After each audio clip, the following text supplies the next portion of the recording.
Good afternoon. It's Dr. John Bennett from Miami Beach, the studio of internetmedicine.com. Today we have a meeting with the European Student Think Tank that is going to talk about the coronavirus in Europe, a very timely topic, obviously.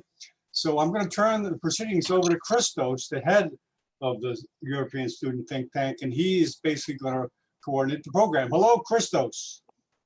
Hello, everybody. Actually, I'm not the head of the European Student Think Tank, and now I will give the floor to the head of the European Student Think Tank. Okay, sorry about that.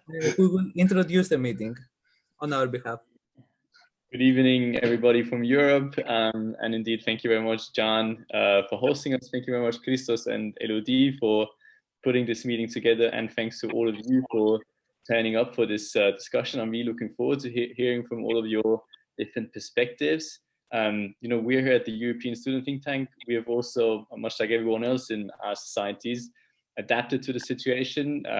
So I hope that this will be sort of a newly found format for us to have webinars like this. And without further ado, I'm really looking forward to how this will turn out. Thank you very much. Thank you, Stefan. And thank you for introducing this meeting. Thank you all for being here today. As I was introduced before, I am Christos. I'm the editor-in-chief of the European Student Think Tank. And today with Elodie, we brought together this meeting because young people voices matter. They don't usually get face. So tonight we are giving face and voice to young people and to their thoughts about the coronavirus in Europe and beyond. But before we move to students and young professionals, we will first hear a video cast from Professor Stoimenova from Sofia.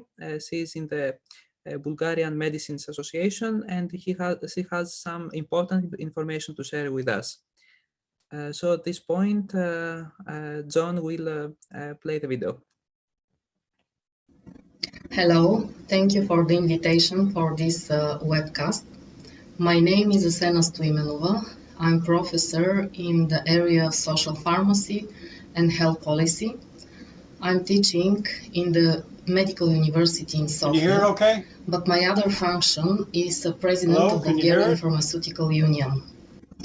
Bulgarian Pharmaceutical Union is the professional association of Bulgarian pharmacists which are practicing in the territory of Republic of Bulgaria. We hold the register of pharmacists, and we also do supply the continuous professional development and education. As a university teacher, I can see that this pandemic changed the lives of our students a lot because we upgraded to e-learning, which of course we were ready for, but definitely we found out that we are missing the physical contacts and the social interaction. I'm sure that after this pandemic will end, we will definitely appreciate in different way the physical contacts between each other and the meetings. As a president of Bulgarian Pharmaceutical Union, I'm in contact with many young professionals. Some of them are trainees at our pharmacies, and when we received the order from our rector that we should upgrade and move to e-learning, I received a question from the dean whether we should also order that the trainees should be removed from the pharmacies. As you know, probably that Bulgaria is in state of emergency due to the situation with COVID-19.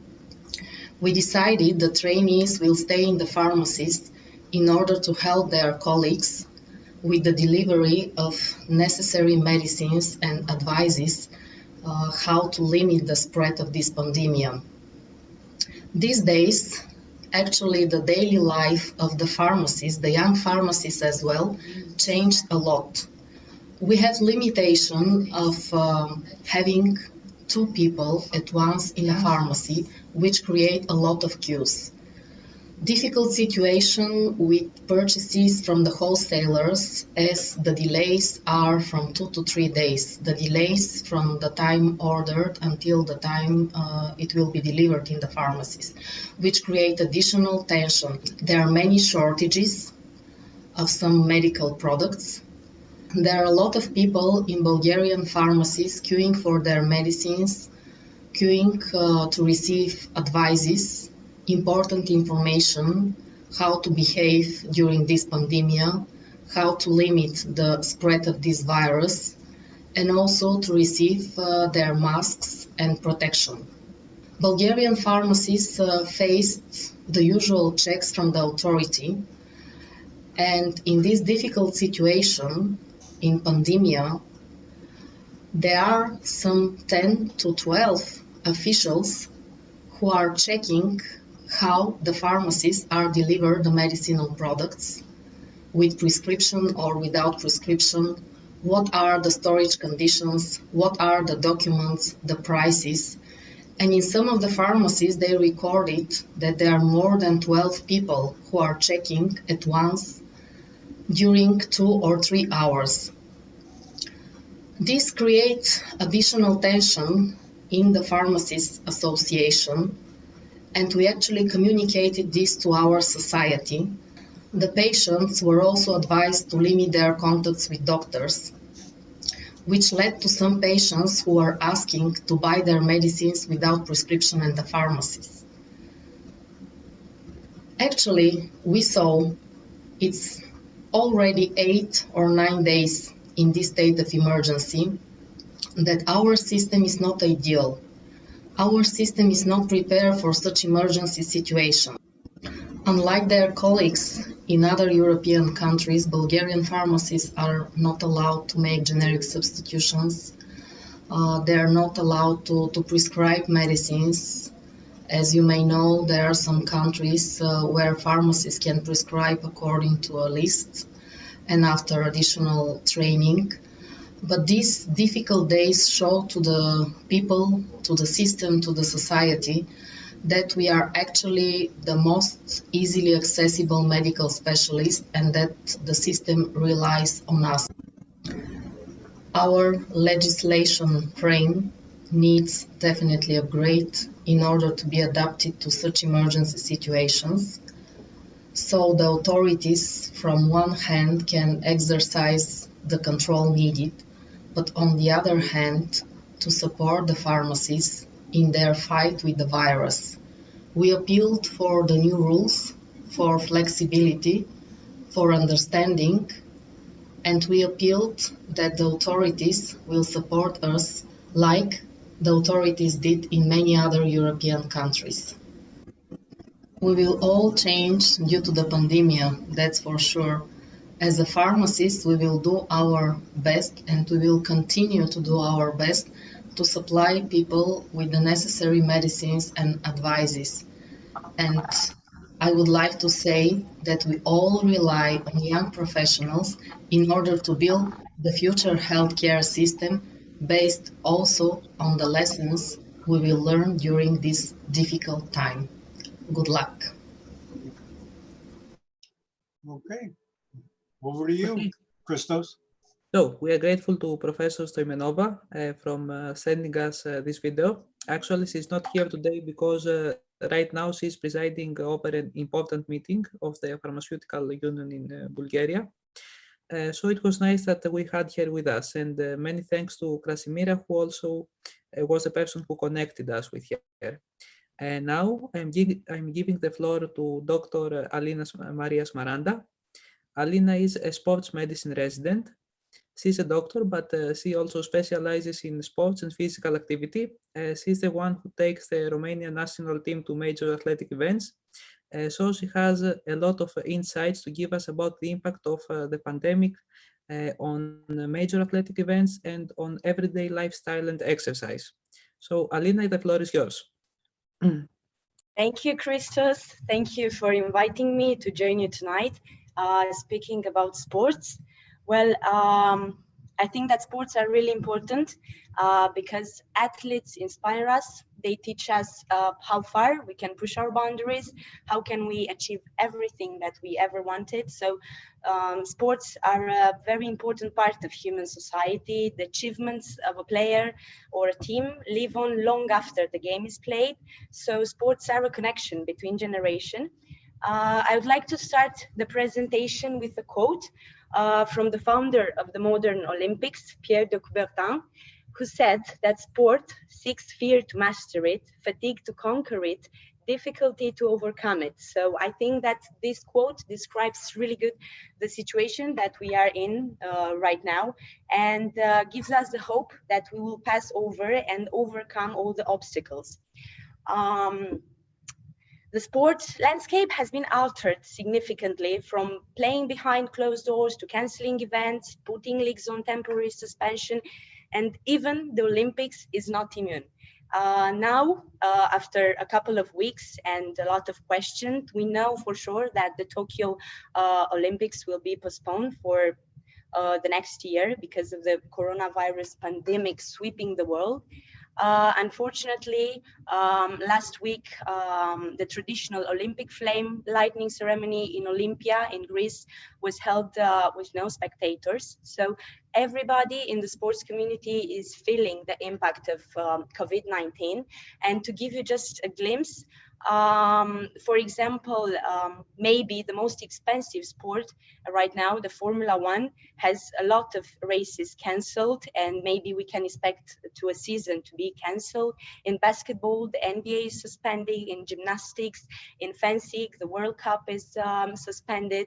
The European Championship of Rugby also is postponed. The European Championship of Football is postponed for the next year.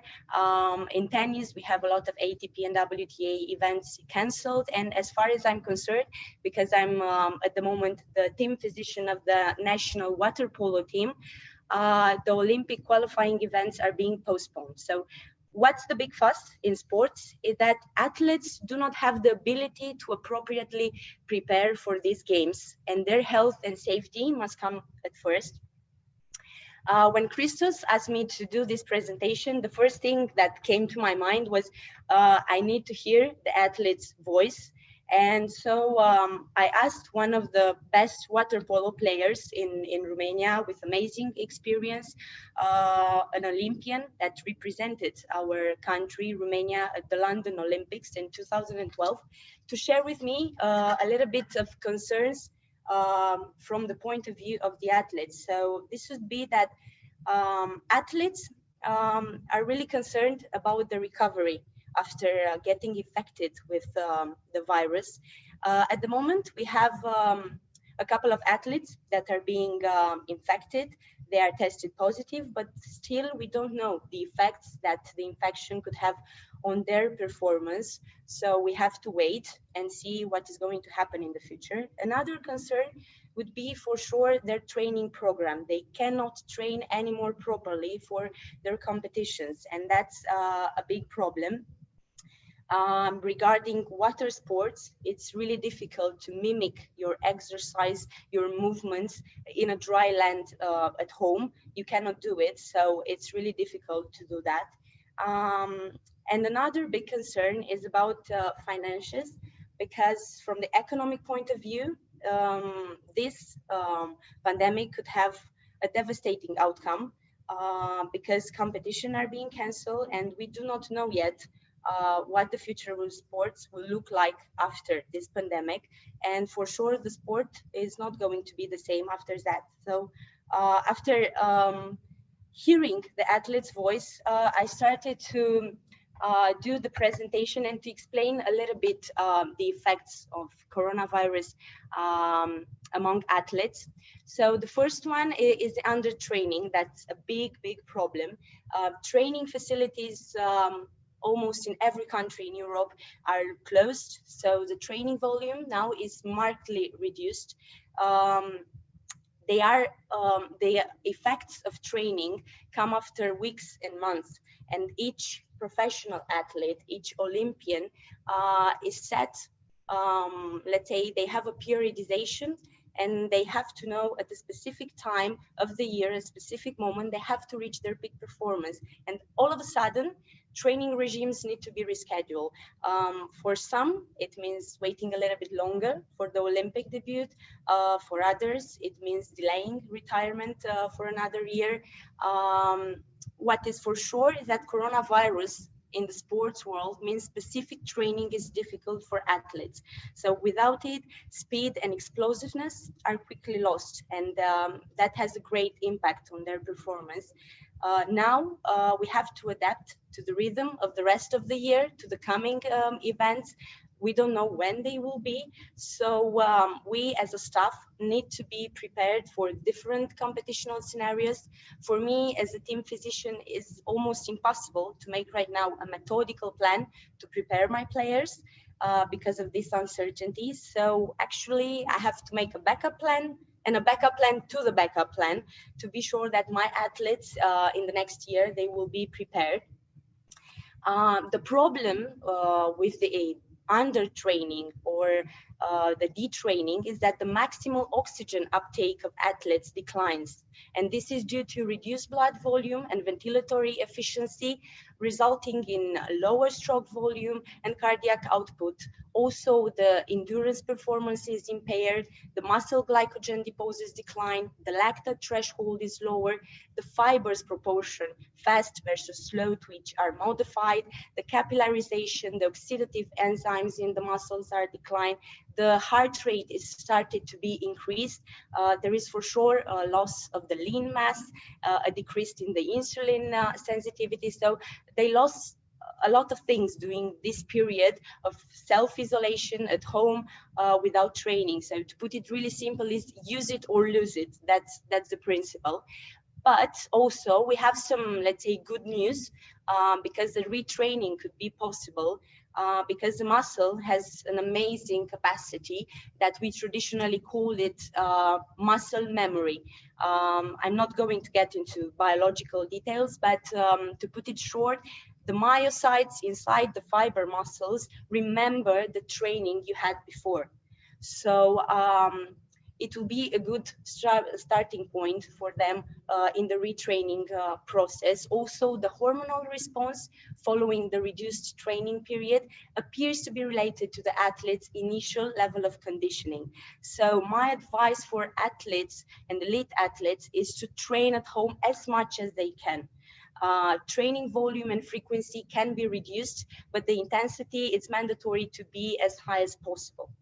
Another concern would be the injury risk, because after a period of low level of training, the risk of musculoskeletal injuries during conditioning programs is going to be really high. So there is no doubt that under training increases injury risk. I recommend cross-training as a conditioning program because it creates different types of physical stress on an athlete's body, improving the performance and decreasing the risk of injury. Of great importance for athletes and for people that are actively but reduce their training loads in this period is after this time of isolation, they should see a doctor.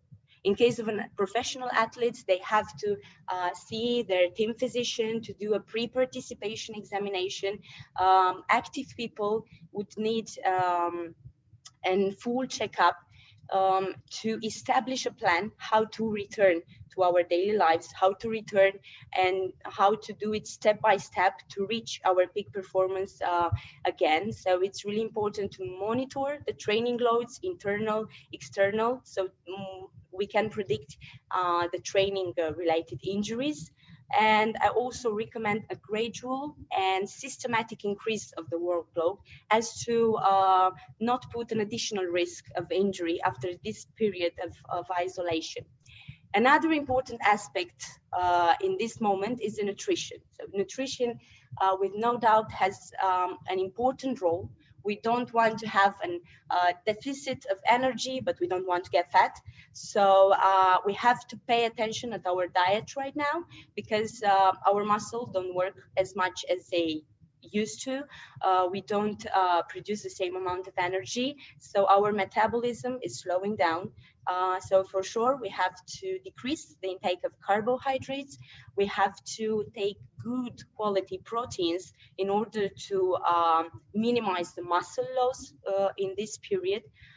So it's absolutely mandatory to adjust the diet in this period according to the activity we do at home. The supplementation with vitamins and minerals is debatable. From my point of view, there is no right answer, yes or no. For sure, a deficit in whatever mineral or vitamin will have a great impact on performance. But I would rather athletes, and not only athletes, like general population, increase their intake in vitamin-rich food. It's more important to eat well, quality food, than take supplements. Very important thing when working with athletes is about what medication they are on during this period of cold, flus, not only coronavirus. So we have to pay a lot of attention on the medication because of the World Anti-Doping regulation. Next, another problem working with athletes, and not only with all the people right now staying at home, and maybe people that are not used to stay at home, is mental health.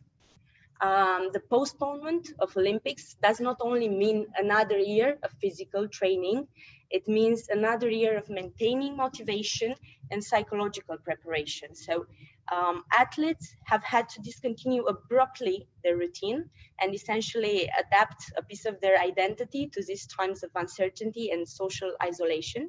So going from a strict schedule for training and competition to a full day with no structure is a big challenge for many athletes and for many people that are active generally. So these sudden changes can induce a state of serious mental distress, and it's important to do the best we can to minimize this. We recommend creating a routine, learning how to adapt most of these previous activities and habits.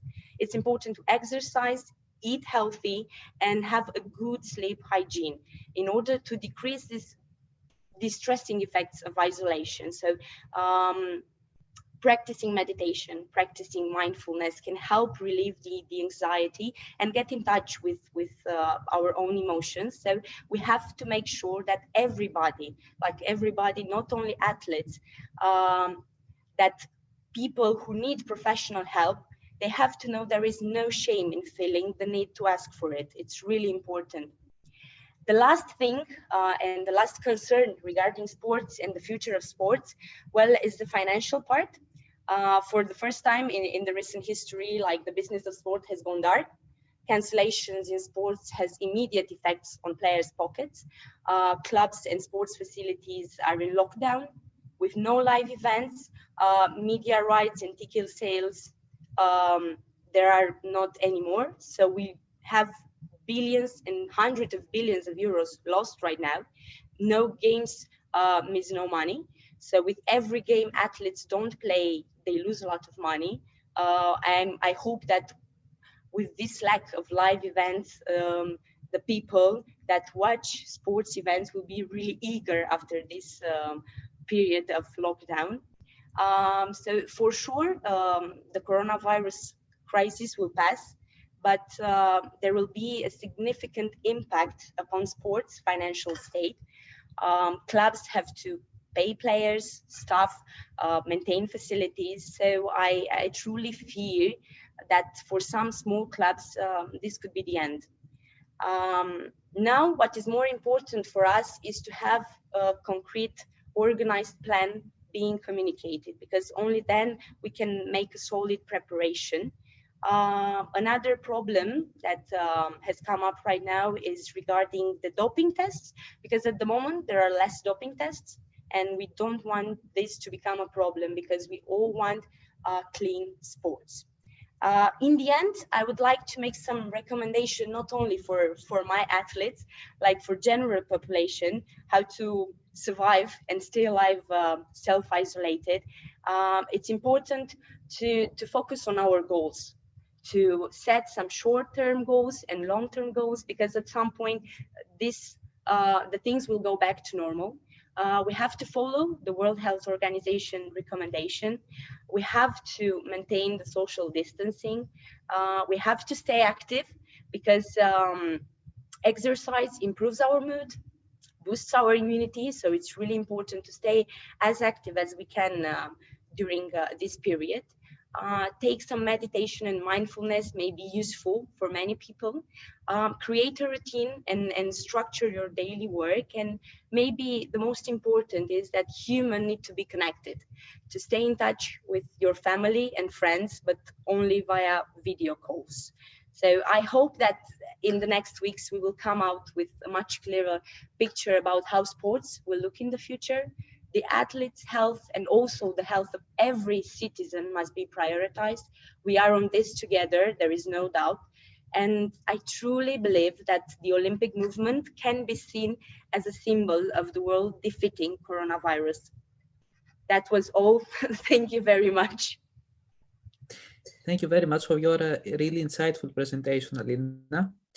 We are now moving to the other coast of the Atlantic, to Michigan, and we will have a med student and public health student, and actually graduate now. We were previously speaking about champions and elite athletes. Now we have a champion of advocacy in medicine who introduced the Students Against Coronavirus campaign. I was happy to join this in the early stages of this. This is growing all the time, and it's only 1 week that it is working. So we are eager to listen to what Marina has to say to us. Marina, the floor is yours. Hey, thank you so much for the really kind introduction, Christos. Everyone, my name is Marina. I'm a 4th year medical and public health student at the University of Michigan in the United States. Over the past few weeks, coronavirus was kind of seen as a hoax by a lot of people, or as a joke, but it's really began to escalate and started severely impacting our lives over these past few weeks. CNN is now calling the United States the next coronavirus epicenter. We've had already 60,000 cases and counting as more and more folks get diagnosed. The coronavirus has had a pretty substantial impact on Americans as it has on Europeans and everyone else across the globe. Speaking of my personal life, for instance, we have a lot of my family members and peers are within healthcare. And so this has, a lot of us are having those discussions, like if you get sick, what hospital do you want to go to? Do you want to change your will now? Like these conversations are fairly difficult, but they're also necessary. Like I know people within my circles, we've started distancing ourselves in terms of separating homes. And so in terms of why Christos invited me today, like I said, coronavirus has been impacting my family. And about 10 days ago, I put up a tweet asking initially what were MES students like me doing, are able to do to help out during this crisis. I started hearing a lot of very incredible campaigns by students, not just MES students across the globe. And so I decided, why not make a hashtag? Why not put us all under one hashtag? So you just click it and then you can see all these incredible things happening across the globe, and you can share ideas and you can brainstorm and you can collaborate so much more easily. And Christos was actually one of the very first people to reach out and be like, why don't we expand this idea? And he brought on Anna from Portugal. He brought on Faisal from the UAE. I helped to bring on Asan, who's a doctor from Pakistan. And we've now expanded into, within like less than 10 days alone, into 100 volunteers working day in and out from across the world. So we have 25 plus countries and counting within our ranks. We're hoping to show you our social media platforms very soon. In terms of a little bit about what's going on behind the scenes, people have already been starting and finishing up multiple projects and initiatives within this past week. For instance, we've had a UK-based student, medical student has taken over a project aimed at a global audience about how do you safely wash your hands. And like the project's going to showcase like 11 different countries and people from all these different regions in terms of how do you safely wash your hands to help spread that global message that, we're all in this together. We're all students. We deserve to be part of this campaign. We all need to work together as a community. It cannot just be top down. It has to be bottom up as well. We're all part of this conversation. We've also, behind the scenes, we've also started having many more folks use the hashtag, or we've been helping to facilitate those conversations in terms of finding each other. So like one person within our group, for instance, was able to create this incredible campaign to increase hand sanitizer production in one low and middle income country. And then they are talking to someone behind the scenes from another low and middle income country, like how could you potentially do the same? We have other innovators and collaborators, engineers, professionals are on board as well, considering our campaign is for students and allies. So we have a pharmacist from Egypt volunteering our efforts. Like we really believe in the motto of we're in this together. And we would love to have many more Europeans joining our movement and using our hashtag. Right now, we have specific regional groups started as well, given we've had enough members from the United States and Pakistan, for instance, joined, that we can work on specific countrywide efforts as well as overall projects, like a mental health and wellness initiative is in the works as well. And so again, we would love to bring in more folks across the globe, particularly voices from Europe. Your voices need to be heard the most as we're all moving forward, especially from those of us here in the United States. You guys have seen so much more than us. You guys know so much more than us, and we need to listen to you. And we really need to unite. Again, Europe, East Asia, everyone across the world. Like I'm speaking to here from the United States, this is substantially impacting my family. This is impacting all of our lives. Like we need your help. Everyone as Students Against COVID wants to work on this together. Thank you. Thank you very much for your presentation, Marina. So all of us, the Europeans, were encouraged to join this umbrella hashtag and bring up more activities against the coronavirus.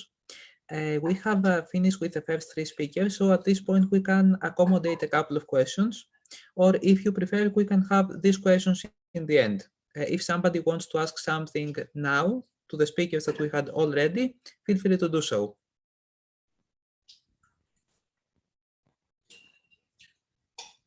Okay, I can see that for now there are no questions. So I will give the floor to Elodie. She will moderate the next subsection and introduce the next speakers. Okay, hi everybody. I'm Elodie, so I'm organizing the event with Christos, and I'm so happy that we did that because the first three speakers, I don't know, for me it was really, there were a lot of insightful information that I got from your speeches, so thank you very much. I'm a law student in Vienna in Austria, and that's everything you need to know about me. I'm also maybe the campaign manager of the European Student Think Tank. That's why I'm doing this. But I'm really excited to get to know all of you, all of the other speakers, and I'm really excited about having those different perspectives in our discussion. The medical perspective, the sports perspective.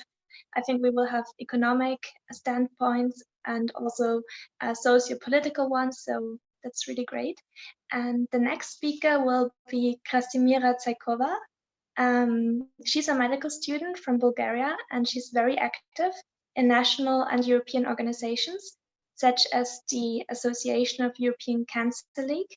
And she will speak on the situation in Bulgaria from her perspective as a medical student.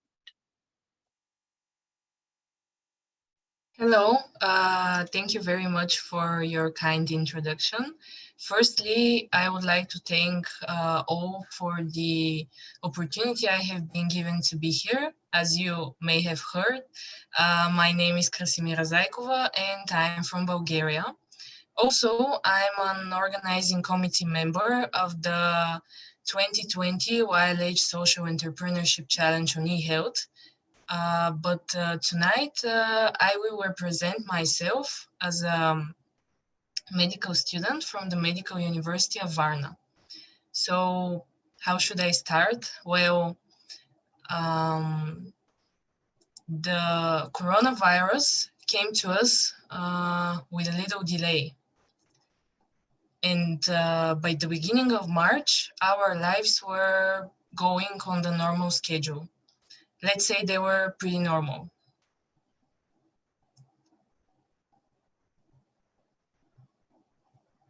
Sorry, I'm having, okay. A few days before the WHO declared COVID-19 a pandemic, a flu epidemic was declared throughout the country, and all classes in universities and schools were dismissed. They were cancelled. In Bulgaria, the incidence of seasonal influenza A and B had increased massively, and I'm talking about 5,000 cases, 5,000 people diagnosed across the country at that time. During this epidemic, the first 2 cases of coronavirus in Bulgaria were diagnosed. They were evident.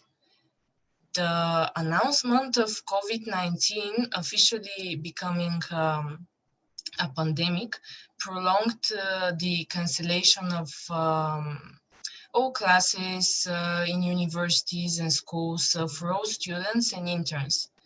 The only exception made was for the state exams for the final year medical students, which were not interrupted. In a nutshell, I could summarize this dry theory in the following way. In the course of more than a week, we had missed a number of important clinical material, which is crucial for our knowledge as future doctors. I don't know if I mentioned in the beginning, but I'm a 3rd year medical student, so I'm basically in the half of my studies. And after this week, which I just mentioned to you, a state of emergency was declared in our country for a duration of 1 month, of a whole month. And medical universities, as well as other universities and schools, of course, immediately announced e-learning, or in other words, I can say distance learning, so that the learning process is not hindered. I could talk about my medical university, of course, but not the others in the country, since I'm not a representative sample. As I could talk about my experience and my close friends' experience, but not the others. So, we were nervous and we were frightened by the unknown, as probably everybody else was and everybody else is nowadays. We had questions like, how will the lessons go? How will we be able to catch up with the material we already missed? Will this distance training be as effective, and so on? After a week and a half of e-learning, I would say that many of these issues are no longer in our heads, or at least in my head for sure.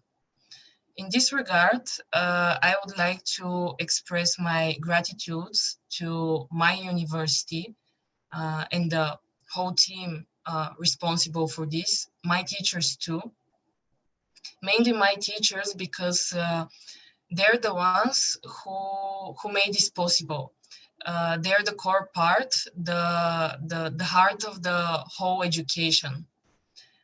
As a matter of fact, generally, our university has an online platform on which presentations of lectures, exercises for the specific subjects are uploaded regularly, as are additional materials, as different textbooks, virtual histological samples, even virtual anatomical atlases, and so on. Also, some tests and exams are conducted through this platform. And in the context of the state of emergency, the same platform has been adapted to meet the distance training needs. So-called discussions have been created, which are something between a chat and a forum, and they're very effective. The discussions are very effective to discuss different issues, different clinical cases too. A virtual classroom was also created for each existing subject, and I just want to stress on that half of the course, of my course, which are almost 100 people, attended the lecture on clinical pathology. And it was as if we were there. The quality of the teaching was the same. The only thing we were missing basically was the physical space, the physical contact. So this sounds very good, doesn't it? Considering the circumstances, I mean. It's true that we are in a global pandemic, that we are in a danger of a global pandemic. But in the created circumstances, I think that life is as normal as it could be. When the total confirmed cases in Bulgaria were 7, our country declared a state of emergency. Not a lockdown, not a complete lockdown, but a state of emergency. Physical distance and other measures are needed in order to limit the spread of the virus and to allow the healthcare system, the healthcare professionals, and the hospitals to breathe. My colleagues joke that this is just like another exam session to us, and more precisely to stay at home for weeks without exiting our rooms and so on, as probably many of you may know. But jokes aside, of course, according to the recent data, the confirmed cases of coronavirus in Bulgaria are almost 250, of which 3 are deaths. Even with the current state of emergency, we can say that the incidence is growing exponentially. And there are many unconfirmed cases and virus carriers. And to finalize everything, in short, this is how the situation for now impacts our lives as medical students in Bulgaria. But besides medical students, we are part of the general population too. There are far more restrictions on the general public than on the medical students, but I won't dwell on them at the moment. But if you're interested in what the restrictions in our country are, you can ask me in the questions later, of course. One last thing for me. In this situation, as I mentioned in the beginning, the state exams of the final year students, the final year medical students, I mean, are postponed indefinitely, which means that they will most likely be able to pass the exams later and graduate later, which is filled with a lot of negative emotions. And there was a suggestion also, but I'm not sure if they pushed it forward, those same students, the final year students, to volunteer at hospitals where there are patients with COVID-19, as in many other countries actually was proposed the same thing. But my personal opinion is that the present situation, the present of the situation of the prospective students in medicine, dental medicine, pharmacy, and other specialties is really bad, because the preliminary exams are postponed, and at one university they won't be held at all. I really sympathize with them, because applying for a medical university, for a medical school, is difficult enough. It is filled with a lot of emotions, and this adds on to the stress too. They have many unknowns, and we, already medical students, are still able to learn in the best way that is currently possible for now. The downside is, and there is always a downside in each situation, pandemic or not, that in most of the subjects, we have to talk to and learn from patients. And in this situation, this is impossible and dangerous.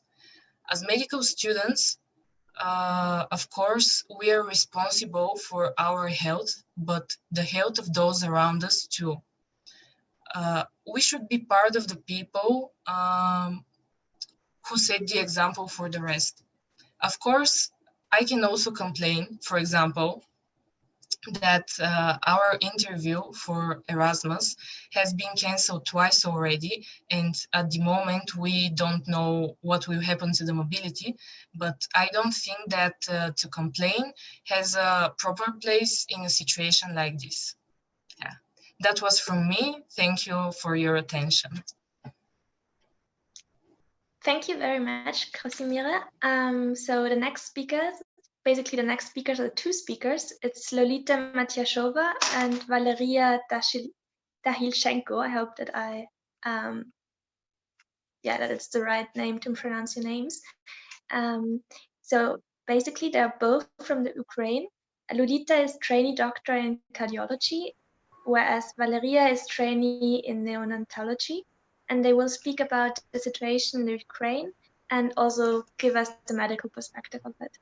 So it's up to you. Thank you. Hi, everyone again. Thanks to all about this information, which was before. I'm Lolita Matyashova. I'm take my internship in emergency hospital in Kharkiv, Ukraine, and now work in internal medicine department. I want to talk to you about like some words about situation with COVID-19 in Ukraine.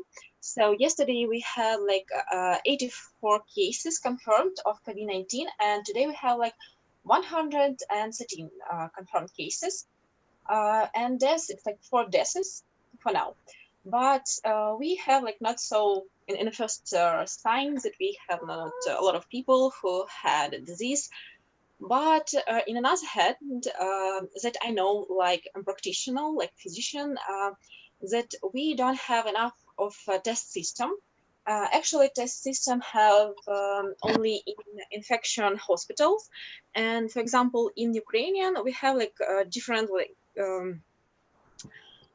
hospitals from like emergency hospital, infection hospitals. It's like can be a length of like 10 kilometers from our hospital. So a lot of patients who can be suspicious with COVID-19 can came to our hospital first.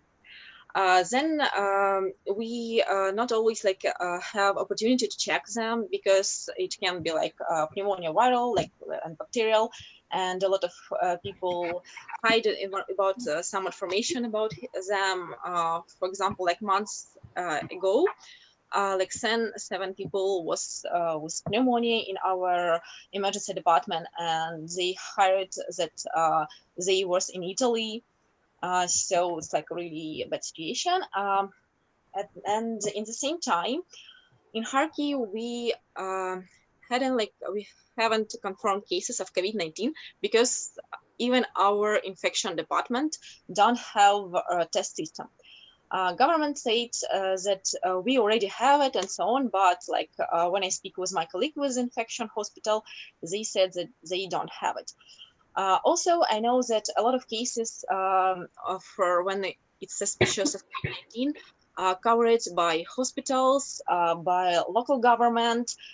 They don't allow to talk about it in our of doctors. As they said, if they will talk, they will hire them. So like really bad situation. Also, in the same time, a lot of doctors don't have protective for themselves. We have some, but also again only in infection department. But a lot of cases went like first contact with this patient. It's like in another hospital. It can be like in emergency hospital like ours, cardiology, like difference. Also, doctors who work in ambulance, they also don't have. Sometimes it can be like a surgical mask for one day, but sometimes doctors need to buy it for themselves. So not so good situation. Government says a lot of things, but actually doesn't do it like, or they say that it should be like in this way, but they don't show how it should be work. And also, for especially like what changed to me, a lot of conference was canceled where I should attend. Our lectures also had a cancels, but in the same time, a lot of society opened their course for free, and now we can like study online. So sometimes we can find a good things from it. So to all of you, like stay healthy and be happy. And now my colleague Valerie will continue. Thank you so much, Lolita. I want to share some information about myself. My name is Valeria Danilchenko. I am the second year intern in neonatal department. I work in neonatal intensive care unit. So I'm not so, I can't tell you so many information about the COVID-19 in our department, but I have some statistics because we have some very strange situations in children which have the COVID-19 diagnosed. So for the first time, the corona pandemic was confirmed at March 3rd, 2012 in Trinity City, where we were diagnosed the first case of coronavirus. Also, we have 449 cases which is suspected, but they are not confirmed because we have no enough laboratory tests for the diagnosis of the COVID-19, and also we have one recovered patient already. So today we have an emergency situation in all regions of Ukraine, and before today we have only established in 5 regions of Ukraine as an emergency situation. So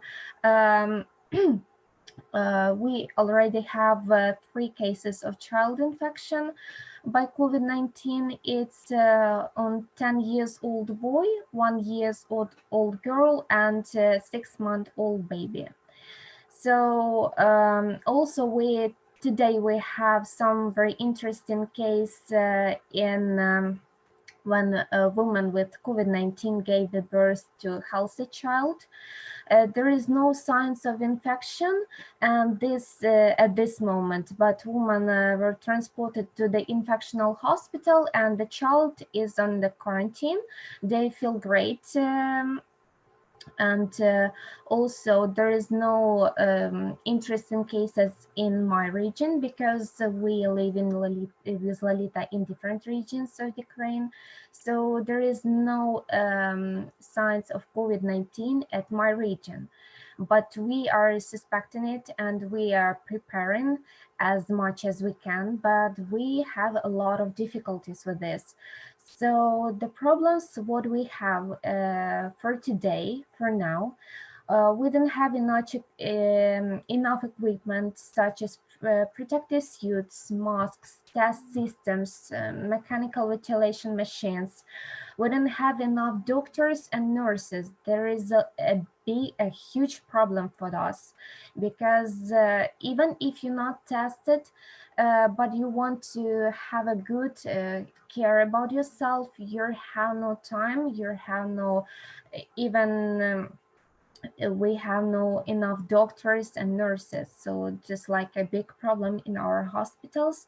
And even if we have some nurses, they just don't have any opportunity to work with such difficult patients because they even don't know how to work with these patients and all this equipment. So it's just like all what I can say about our region. And also I found some interesting scientific work about the neonatal department in Wuhan. It's in China, where it came from our COVID-19. They are told that they have they found out some clinical features and obstetrics and neonatal outcomes of pregnant patients with COVID-19. So they just wrote that every pregnant woman which is delivering a baby with, by the way of cesarean section, everything is become fine because every of them feel fine. Every symptoms of COVID-19 is getting better, so they just have a little shortness of breath, the intermediate body temperature. So, and one of the children which were delivered have the COVID-19 already. So it's just like some interesting facts about what's happening in the scientific world about the COVID-19. So thank you so much for your attention. Thank you very much, Lolita and Valeria. So I think that's very interesting also to know how it's affecting children and pregnant women and all of that. Next speaker would be Kula Christou. She's a final year medical student in the United Kingdom, so we have that perspective too. She's also the youth ambassador for the European Code Against Cancer, and so she will speak about the situation in the UK from her perspective. Hi, thank you. Hi, everyone. Thank you, Elodie. So thanks for everyone for speaking so far. It's very interesting to hear everybody's experiences. As Elodie said, my name is Kula and I'm originally from Cyprus and I live in the UK. I'm a final year medical student in Dundee, Scotland. I'm not sure if everyone is aware of how the health system works in the UK. So it's a national healthcare system which provides free healthcare for everybody. So the government was heavily criticized for not implementing stricter measures earlier and the impact that this might have on the NHS. However, as for a few days ago, there are stricter measures that have been implemented in terms of social distancing and working from home. The latest features and the figures in the UK are about 8,000 cases. In my area, in Taysides, today it was 57 confirmed cases. In Scotland, it's about 720 cases. And the number of deaths is up to 422. It is predicted that the UK is following kind of Italy's trend, and we're about 2 weeks behind. However, there are some new measures and they just announced that there are going to be some COVID home kit testing that may be available in the next few weeks, which are going to help more people get diagnosed and hopefully help a bit with the situation. I want to mention that the response from people has been amazing. Over a single day, 250,000 people have signed up to help with the NHS in terms of delivering food and medication, and about 11,000 retired medics and nurses are coming back to work, and 24,000 final year medical students and nurses will join the team in the coming days. And this response has only been in a matter of a couple of days. My own experience as a medical student has been fortunate up to now, but of course there was the initial uncertainty in terms of our placements and working like other universities. My university has been very responsive and helpful, and now I'm back at my hospital completing my placement. But however, this was voluntary for every student that wanted to do that. And we were scheduled to graduate in June, but unlike other universities, our graduations were brought forward. So we're graduating in April with the hope of starting work much earlier, perhaps at our university hospital. So this has been a big change, and it's a bit sudden, I can say. I'm interested in cancer prevention, as you mentioned before, Elodie. So I'll focus on how COVID-19 is impacting on cancer patients and cancer prevention. Firstly, in the UK, all immunocompromised patients, this applies to cancer patients as well, have to self-isolate for 12 weeks to reduce the risk of getting the infection. But I'm sure there are impacts on and delays on cancer treatment and surgeries because it's dangerous to be in a hospital right now. However, I'm not sure of the exact measures that each hospital is taking. I assume that this depends on the impact of COVID-19 in each affected area. Just moving on to cancer prevention, there are concerns about delays in cancer screening, which is already happening and is inevitable at the moment. There has been an effort in my area, at least that I know of, for all children's immunizations to take place as normal, to reduce any further infections happening. I have also seen a lot of posts actually on the internet about how this lockdown is causing unhealthy lifestyle, and the European Code Against Cancer page are trying to give inspiration for healthy eating during the lockdown and some tips on exercise at home. So make sure you check out their pages if you want. People may argue that they don't have the opportunity to exercise as the gyms are shut down. However, I've also seen a lot of people that because they're only allowed to go out for a walk or for a jog or exercise in the park, they are more aware that they're inside their house all day. So they take that opportunity and actually go out because they're allowed to. Especially for my experience, I don't want to use public transport and try to minimize the use of public transport. So I walk more than I used to before as well. So a lot of people, I think, are they're exercising more without even noticing that they are, just to prevent the risk of getting the infection. One other of the main messages of the Cancer Code is smoking cessation and stopping smoking. This is particularly popular now because COVID-19 affects the lungs, as everybody knows, and people may have been inclined to quit or reduce smoking. The social aspect of smoking as well as drinking is also reduced as pubs and clubs are now shut. So even though there are concerns about the lockdown that it's not helping people to stay healthy, I think it is a wake-up call for many, and indirectly it has helped to make many people aware and perhaps be more healthy going forward.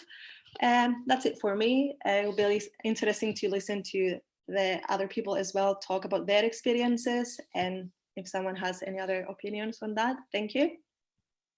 Thank you very much. So does anyone have a question for our four speakers?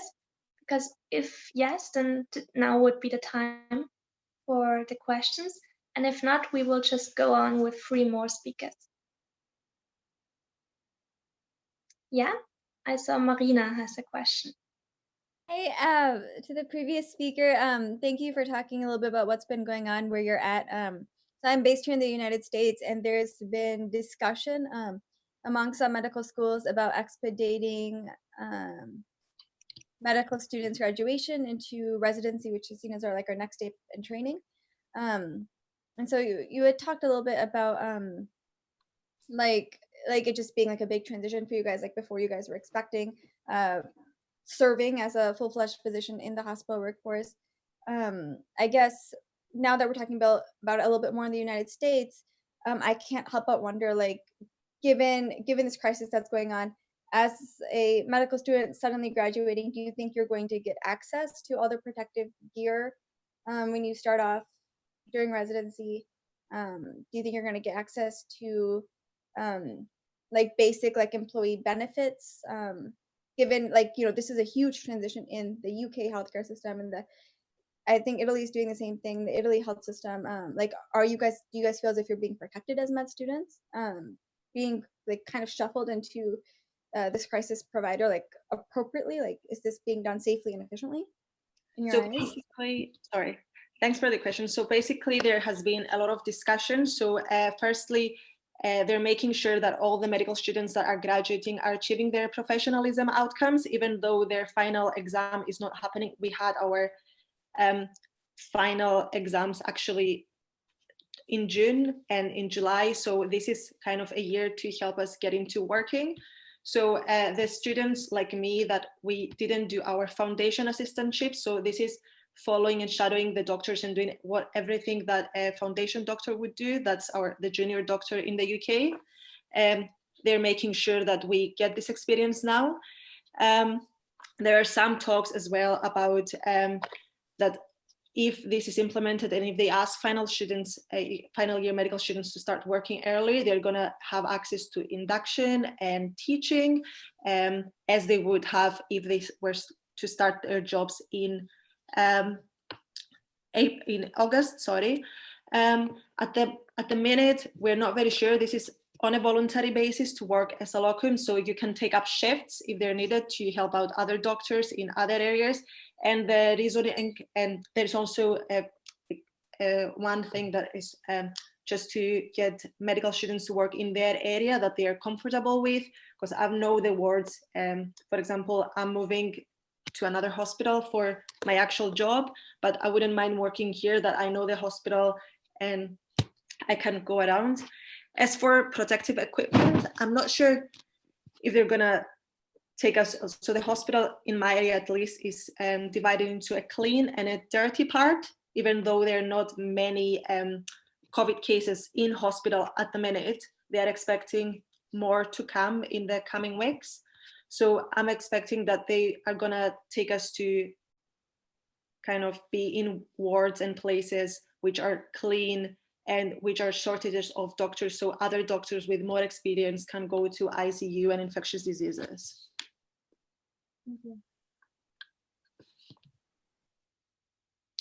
Okay, are there any other questions? Someone who wants to know something? If not, I will give over to Christos, who will introduce the other three speakers.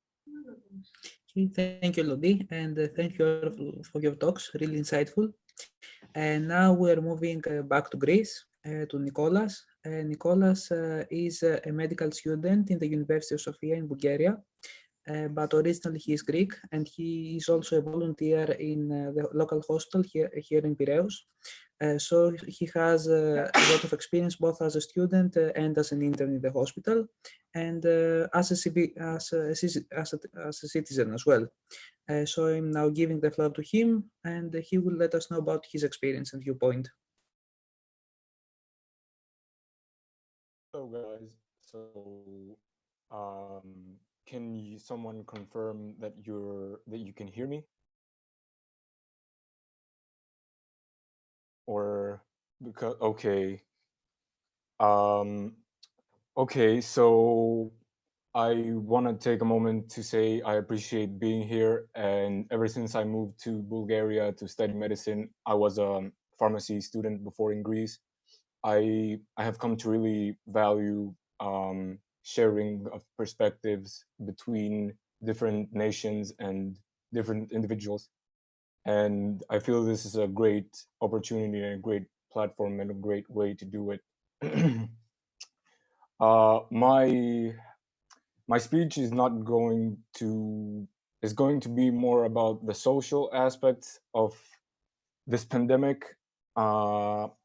Okay, so Greece has about 740 cases with 20 deaths at the moment, with the usual shortage of diagnostic tests. So we definitely have no idea how many are the cases really, but we'll get there, I guess, hopefully.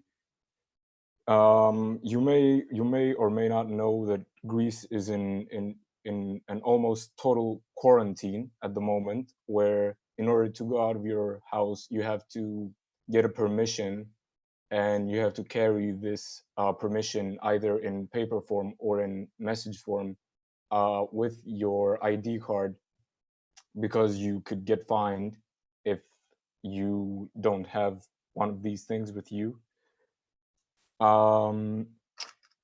I believe this pandemic has exposed a lot of issues of society,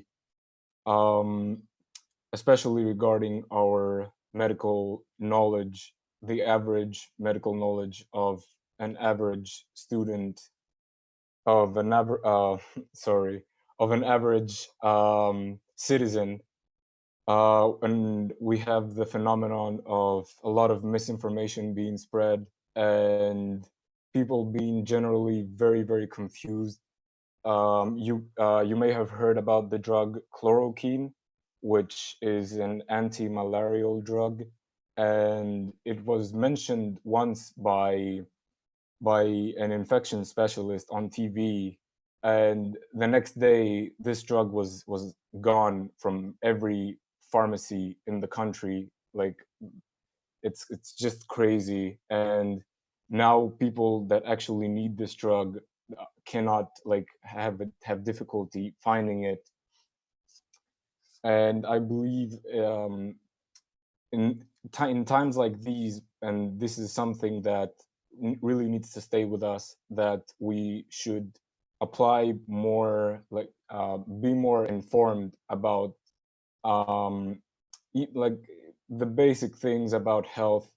For example, in my house here in Greece in general, not just in my house, people don't tend to take their shoes off when they visit someone at their place, which I don't know, ever since I moved out to Bulgaria, it has seemed it has seemed a given, to tell you the truth. And people only now have started really paying attention to that.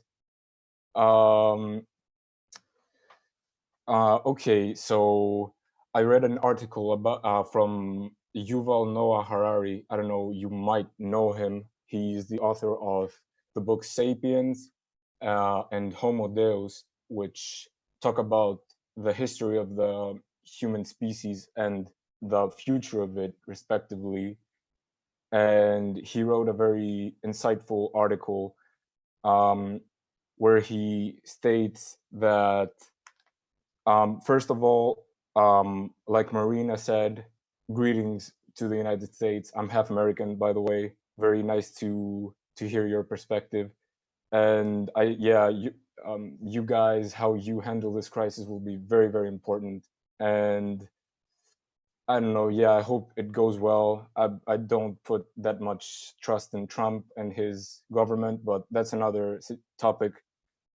In international cooperation, in the article, it said that the virus cannot, like the virus from China, cannot communicate with the virus that is in Europe. And this is an advantage that we as a species have come to have through technology. And it has actually, I believe, saved my country, because we saw what happened in Italy and we brought on the quarantine very rapidly, so as to not be in the same position.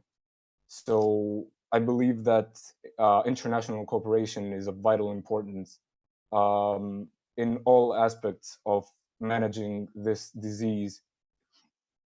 Also, as I said about the misinformation before and the fake news, it's also very important that people start to put their trust in the scientific field again. And I take it to be my duty, and I'm sure that every other medical student in this conference thinks about it in the same way, that it is our duty to help spread factual information and like repel away the fake news and yeah, that kind of thing. You also may or may not know this was a big thing in Greece. I'm sure Christos has a very different opinion on it than me, with the whole church thing and if churches should close and what happens with people, religious people, and how they're going to have their services. This was, I think it was like globally known some weeks ago, like made known. It just goes, I'm not going to take a position on this. It's not of this moment, but it goes to show that people are just confused, and we need to be like a pathfinder for them, or a lighthouse, better, yeah, that's the word. And show them that they don't have to panic. I'm sure that in every country that you guys are from, you have shortages in supermarkets, people buying like basic things like, I don't know, toilet paper like crazy. It's the same here. A friend of mine who works in a pharmacy sold like 500 masks in one pharmacy. I think it was the day before yesterday when they just received the shipment because they had run out. generally a lot of hysteria is going on. Another topic I would like to talk about, which was also talked about in Harari's article, is about surveillance. I've read that in Russia and in China, they have started employing street cameras to kind of survey who breaks the quarantine. This is also we need to be careful how we approach this as a society, so as to not become a totalitarian surveillance tool, like for more things than it could do well for. Yeah, that makes sense. Okay, let me see here. Also, yeah, Krasimira talked about this as well, about our social duty to spread this information. And I would also like to second Lolita for the lack of equipment. Actually, the biggest hospital in Athens at the moment handling coronavirus cases is understaffed and under-equipped. They're missing even the most basic equipment is hard to find these days. And I think it will be very interesting to see how this pandemic shapes us as a society, or in general as people, and what we can learn from it, and how we can make our lives tomorrow better. Tomorrow being without the virus being present, or at least not being present with the same force as it is now. I think this is all for me. I appreciate this opportunity again. Thank you, Christo. And thank you for listening to me. Thank you very much, Nicola. You know, living here, I can identify with most of the things you mentioned. To be honest, sometimes I think that this is a dream or a deja vu, and the next moment it will end, but apparently it is not ending. However, having this social approach from a medical point of view is very important today. But speaking of social and humanities approach, we are moving to Marcos. Marcos is a philologist. He is studying classics in Ukraine, in Lviv, and he is also very experienced with humanities and theology. So I'm really eager to listen to his viewpoint. So hello everyone, and thank you, Christo, for the invitation for me to be here, to be among you. So what I wanted to say, when it all started, after the virus left China, I was actually very skeptical. I was really skeptical because I didn't believe that it would be so serious as it is. Also a funny fact about me, I spent the entire February in Greece, in Thessaloniki, being on the scientific exchange program. And when I was there, the first detected case in Greece, the woman who had the coronavirus, COVID, the first woman who had COVID in Greece, lived just, let's say, 300 meters from my place there in Thessaloniki. And I was born, and I spent the entire week in Chernivtsi, which is the city where the first Ukrainian case was detected, and which is the epicenter of the COVID now in Ukraine.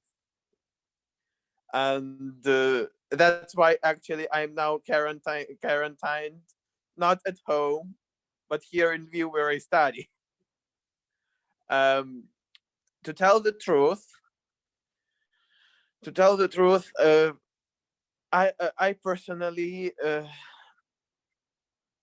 wanted everything to finish as fast as possible, just because this all affects both the economy and both our social lives. And okay, as a philology student, I can say I can respond with a kind of a meme, with a Facebook meme, which I saw on Facebook. There was a guy sitting, there was a scribe, actually, a medieval scribe, writing a book saying philologist at work. There was the same scribe writing the same book, and it was written philologist at work during quarantine. So my work generally didn't change because I usually work from home. The only thing that changed is was my university studies, because we now study online. However, our university was not prepared for that at all. So most teachers only give us some written tasks, which we have to send them in a week or something. However, the social life was really affected, and the social life is something that most people miss. And I can also say that there is a great, like it was in 5 years ago, actually already 6 years ago, when the war with Russia began, we have now the same thing, and I'm really kind of proud of that. Many people start organizing themselves, especially in Chernivtsi, where there is the epicenter of the infection, start organizing some help, some charities, some money funds, in order to help each other, to provide masks, to volunteer to buy food and medicine for elderly people, for them not to go out at all, to buy food and everything what is needed for people who get stuck in their homes. Okay, there are many other cases which are not to be told to foreigners, but yeah, that is what is happening now. Not to be chaotic, because I was afraid I wouldn't find anything to say, but now I feel like I'm a bit chaotic in what I'm saying. Not to be chaotic.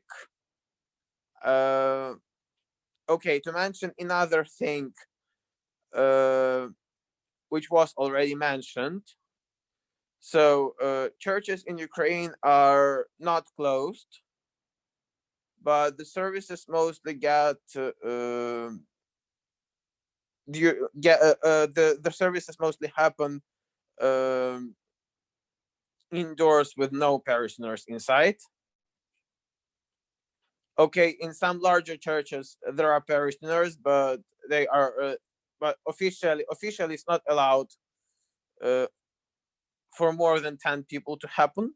But this one depends from region to region, as local religious authorities, local bishops command to their priests. Okay. However, generally that's the situation in Ukraine from the non-medical perspective. And not to be chaotic, I'm gonna finish saying that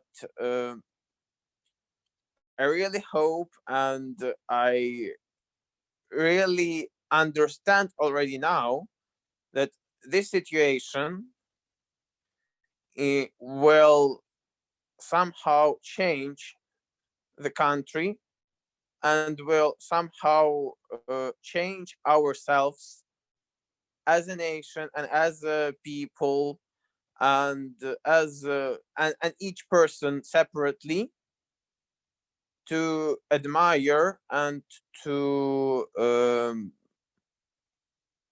admire some usual things which were routine for us, but we now miss them, and we will rethink and admire them afterwards.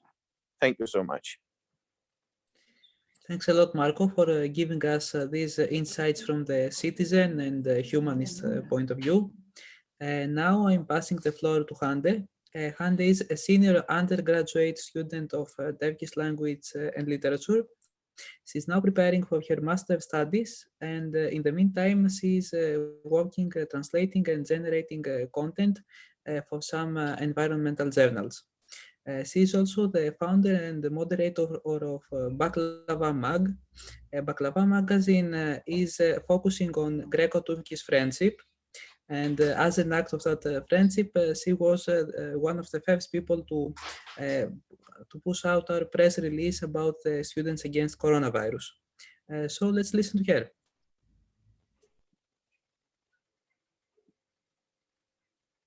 Are you hearing me now? Perfect. Okay. So I would like to speak about the social side, social aspects of the virus, because I'm not a medical student as some of yours. And it's really actually a pleasure for me to be here with all of you guys. So let's start with how all this started in Turkey, how we met with coronavirus. It was started actually around like the 22nd of January. The Minister of Health first announced the virus that he said, like, we are aware of that there is such a virus that is coming from China, and you should all be aware of the fact that you protect yourself. So we were aware of the existence of the virus at least. But the first death actually came in the first week of March. So there was almost like over a 1 month of period. So starting from the 5th of February, the government started to cancel the flights from European countries, from Middle Eastern countries, and from the United States and somewhere else's. And by the time like they announced that there was the first determined case in Turkey on the 5th of March. And the first case was coming from Turkey and going to the Singapore. So it was actually a transit flight passenger.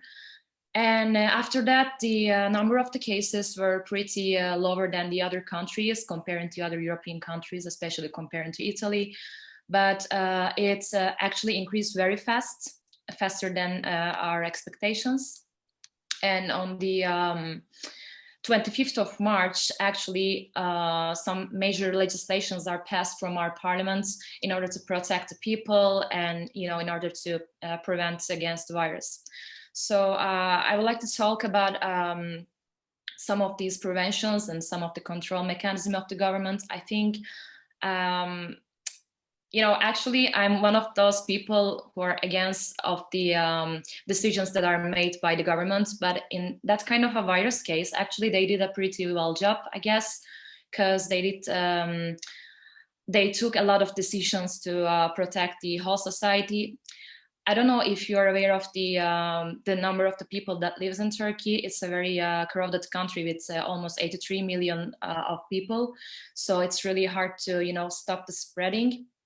But I think with that kind of preventions, they at least try to control the people. So before starting to, count all these prevention strategies, I would like to give a bit of inside information about what the society looks like. And, so it's actually a southern country. So social distancing is not a part of our culture in general. So people actually don't know how to behave like distantly as Scandinavian countries and somewhere else. So they still can't adapt such rules into their lives. And the ironic thing is that the government is expecting from them to, keep themselves under control instead of putting an official quarantine or official lockdown. So this is the major problem in the whole system. And of course, starting from the elder people, they don't care about such rules because they think like they are not getting infected by the virus because they are so strong, they eat so well, they eat meat and they eat everything so that they can protect themselves while they walk in the streets. So this is one of the major problems. And apart from that, I think right now the major problem is that we have the education online, but given to the primary school students via the television, from one television channel. And it's, of course, not enough for all the students and all levels of students, So I think this is a problem. And the content is not matching with all the school systems. this is one thing that the government is trying to solve. And the other things, like, of course, yeah, there are some things that the government does, such as like restricting the like entertainment places, pubs, bars, restaurants, as every other country does, or like restricting the shopping hours and stuff like that. But it's not enough, in fact, like if there is no official quarantine, as Italy did. So I would like to talk about a bit of the negative sides, so that we can be aware of the possible, possible conflicts, and we can actually think about our countries like one by one. So the thing is that there are a lot of cases, like a lot of stealing cases from the hospitals. This is also a problem. Like a lot of people that are going to the hospitals for regular checks, they were stealing masks, surgery tools, and all that things that the medical doctors actually can use. They were stealing them, and now the hospitals are in the need of such equipments. And they were actually fighting with the medical employees. Actually, this is a very serious thing. They were trying to attack them when they learned that they have to stay under quarantine in the hospitals. And the other issue is like there are a huge group of people that are coming from Umrah. I don't know if any of you heard about that. It's a religious trip that the Muslim people are going regularly every year. So there were a lot of people coming from Mecca, and they bring a lot of virus risk, let's say, so with them, because a lot of people were coughing in the airplanes, and they were like showing symptoms that is actually determined for the virus. And most of them are not being in quarantines. But after that, the government take the situation as a serious thing. So this was another problem. And another thing was the fake news on the social media, as Nicholas said before in his speech. And these speculations were actually affecting the minority communities in the country, because we have a multicultural country that have a lot of people from different ethnic roots. So as long as the anti-Semitist comments were being made about the virus, like the Israel is spreading the virus, and Jewish people is all responsible for that, and such comments were affecting the people. I think that was another interesting aspect of the social media. And apart from that, like what else? Like, okay, let's talk about a bit of positive sides. So the thing is that we have this system of supporting service for the elder people that are above 65 and living in the bigger cities. So these supporting groups are providing foods and shopping contents for the elders, so that they don't have to go out their houses, and they don't have to shop by their own, so that they can stay in their places, let's say.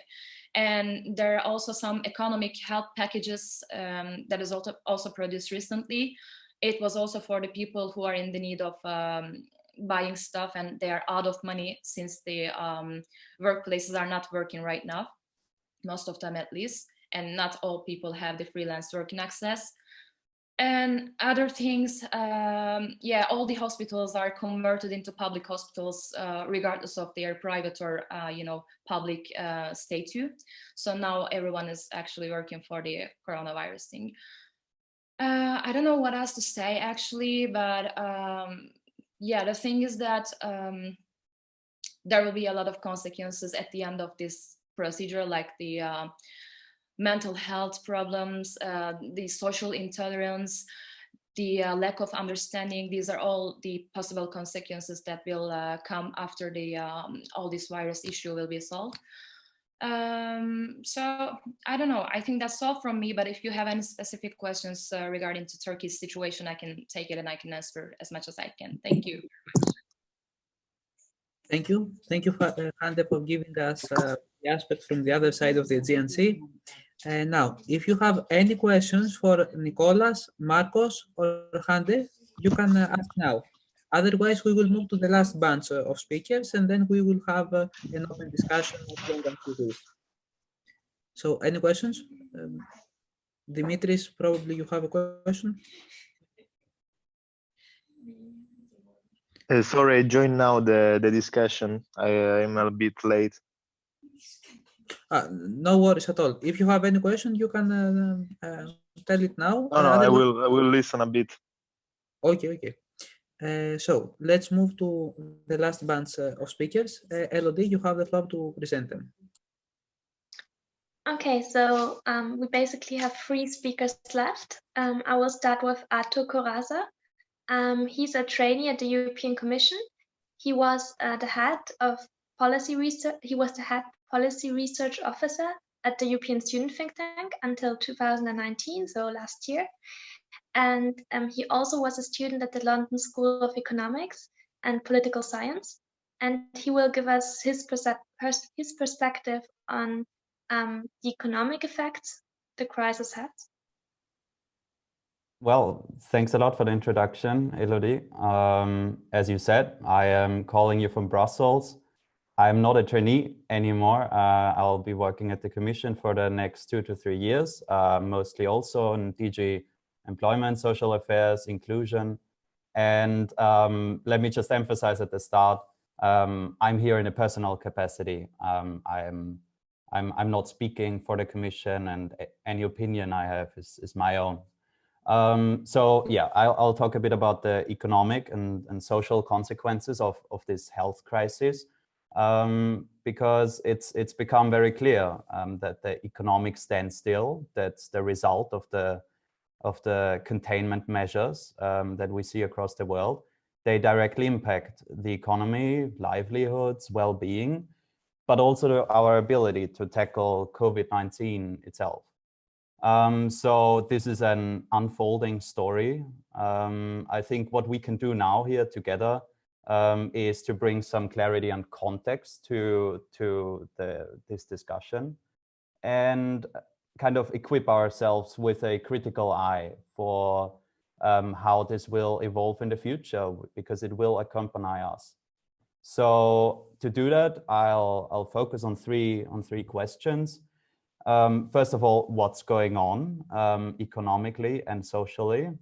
Secondly, how are governments responding to this? And last but not least, what could that mean for the future? So to start with the question, what is actually going on?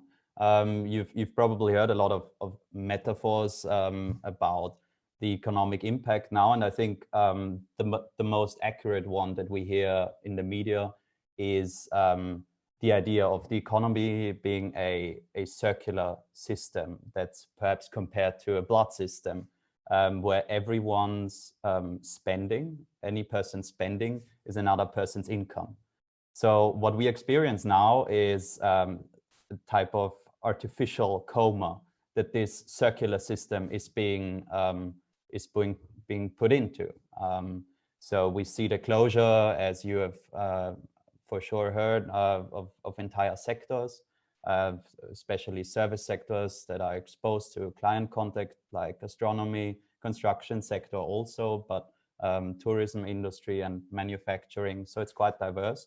And yeah, in the economist's language, that means we have not only a demand shock, like in the last financial crisis, where consumers start spending less, but we also have a supply shock where production is significantly being cut down. So in Italy now, with the new decree, we have about 70% of economic activities essentially being shut down instantly. So I think the metaphors you're hearing that seem very unprecedented, very drastic, they're actually quite on point. So what does that mean immediately? This can be described as a liquidity crisis for businesses and for households, where both businesses and households have commitments to in their budgets, where they have outflows from their budgets. That means in practice, households need to continue spending money for rent, for groceries, and businesses also need to continue servicing loans, mortgages, also pre-existing orders, and of course, most importantly, the wages of workers. And at the same time, their inflows into their budgets are being cut off through this sudden stop. So there is the immediate risk of turnover of businesses being stopped through this halt in sort of consumption, but also for workers, there's an enormous risk of income losses. So this is sort of the immediate liquidity risk that can lead to bankruptcies of businesses and of households as well. I think an important question within that is who is actually affected, because not everyone's equally affected by this. We see that the risk of unemployment is enormously concentrated in blue-collar occupations, for example, where teleworking is just not an option. It is, as I said, very difficult at this point to make clear statements about the numbers, because they're really just about to come in a few weeks. We will know much more.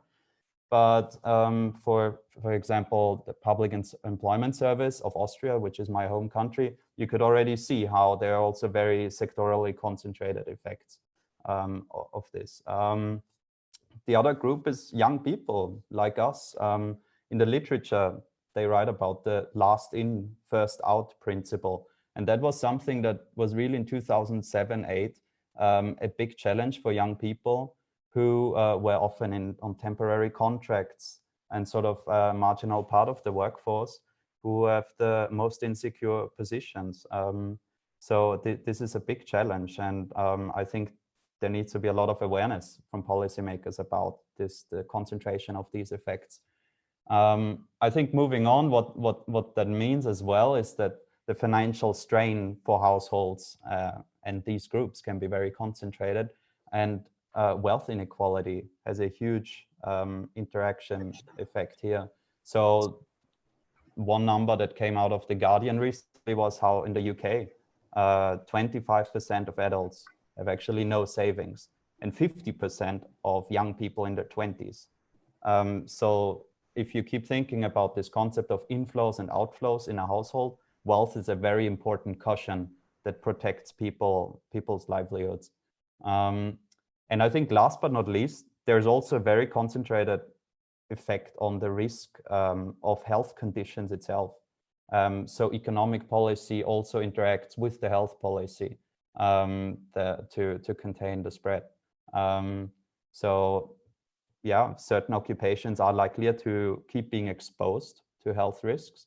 We have seen complaints across Europe of Amazon workers who are expected to maintain their productivity performance in factories despite the sort of protective equipment and the rules being in place. And also in Italy, there's a risk of a general strike. Maybe some here know more than me about this, but there is this very important interaction with health issues, that these groups are also less likely to get services in the UK. And in the US, we see a lot the problem of insurance gaps, but also I think pre-existing health conditions are a huge issue, because research shows that groups in low income brackets, they are more likely to have developed chronic health conditions, and at the same time develop them earlier, about 15 years on average earlier. So I think this is a very important point about the relevance of economic and social policy for the next month and years. So the longer term threat from this liquidity crisis that we're seeing now is that it develops into something deeper and longer, into a economic recession or depression that could last longer, and increases the risk of a debt crisis, so where bankruptcies become much more likely, a social crisis where younger generations have issues gaining equal opportunities through higher education, or also the health and psychological effects. And of course, what's also much discussed now amongst sort of economists is the risk of a banking crisis, that this lack of ability to pay can lead to people withdrawing funds from their banks, default rates for loans and mortgages going up. And this is a very acute threat also if if this liquidity crisis cannot be managed properly. So now I give you sort of a very brief overview of what's happening right now, and also what would happen if no action were to be taken. But fortunately, we're seeing a lot of very outright action by governments. And this is the challenge, to provide the liquidity to households and to companies to avoid bankruptcies that could evolve into something even more severe. So I think in the discourse, we see actually quite a strong consensus for the fiscal policy response that we are seeing. For example, 40 high-profile economists at the Center for European Policy Research, they recently published a call for action to do whatever it takes.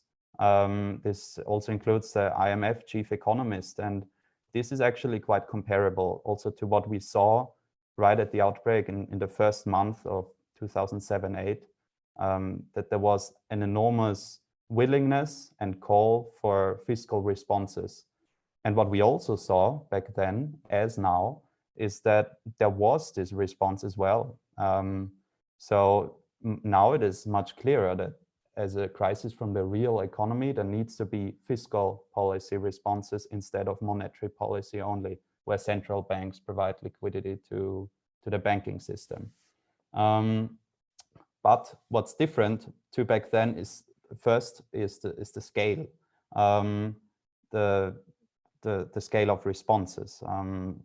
What we see, for example, in the UK is that in the first month after the outbreak of the crisis in 2008, the fiscal stimulus accounted for about 1.4% of GDP. And right now it's 15% with the announced 350 billion pound package already. So this is this shows that unprecedented is again the right term.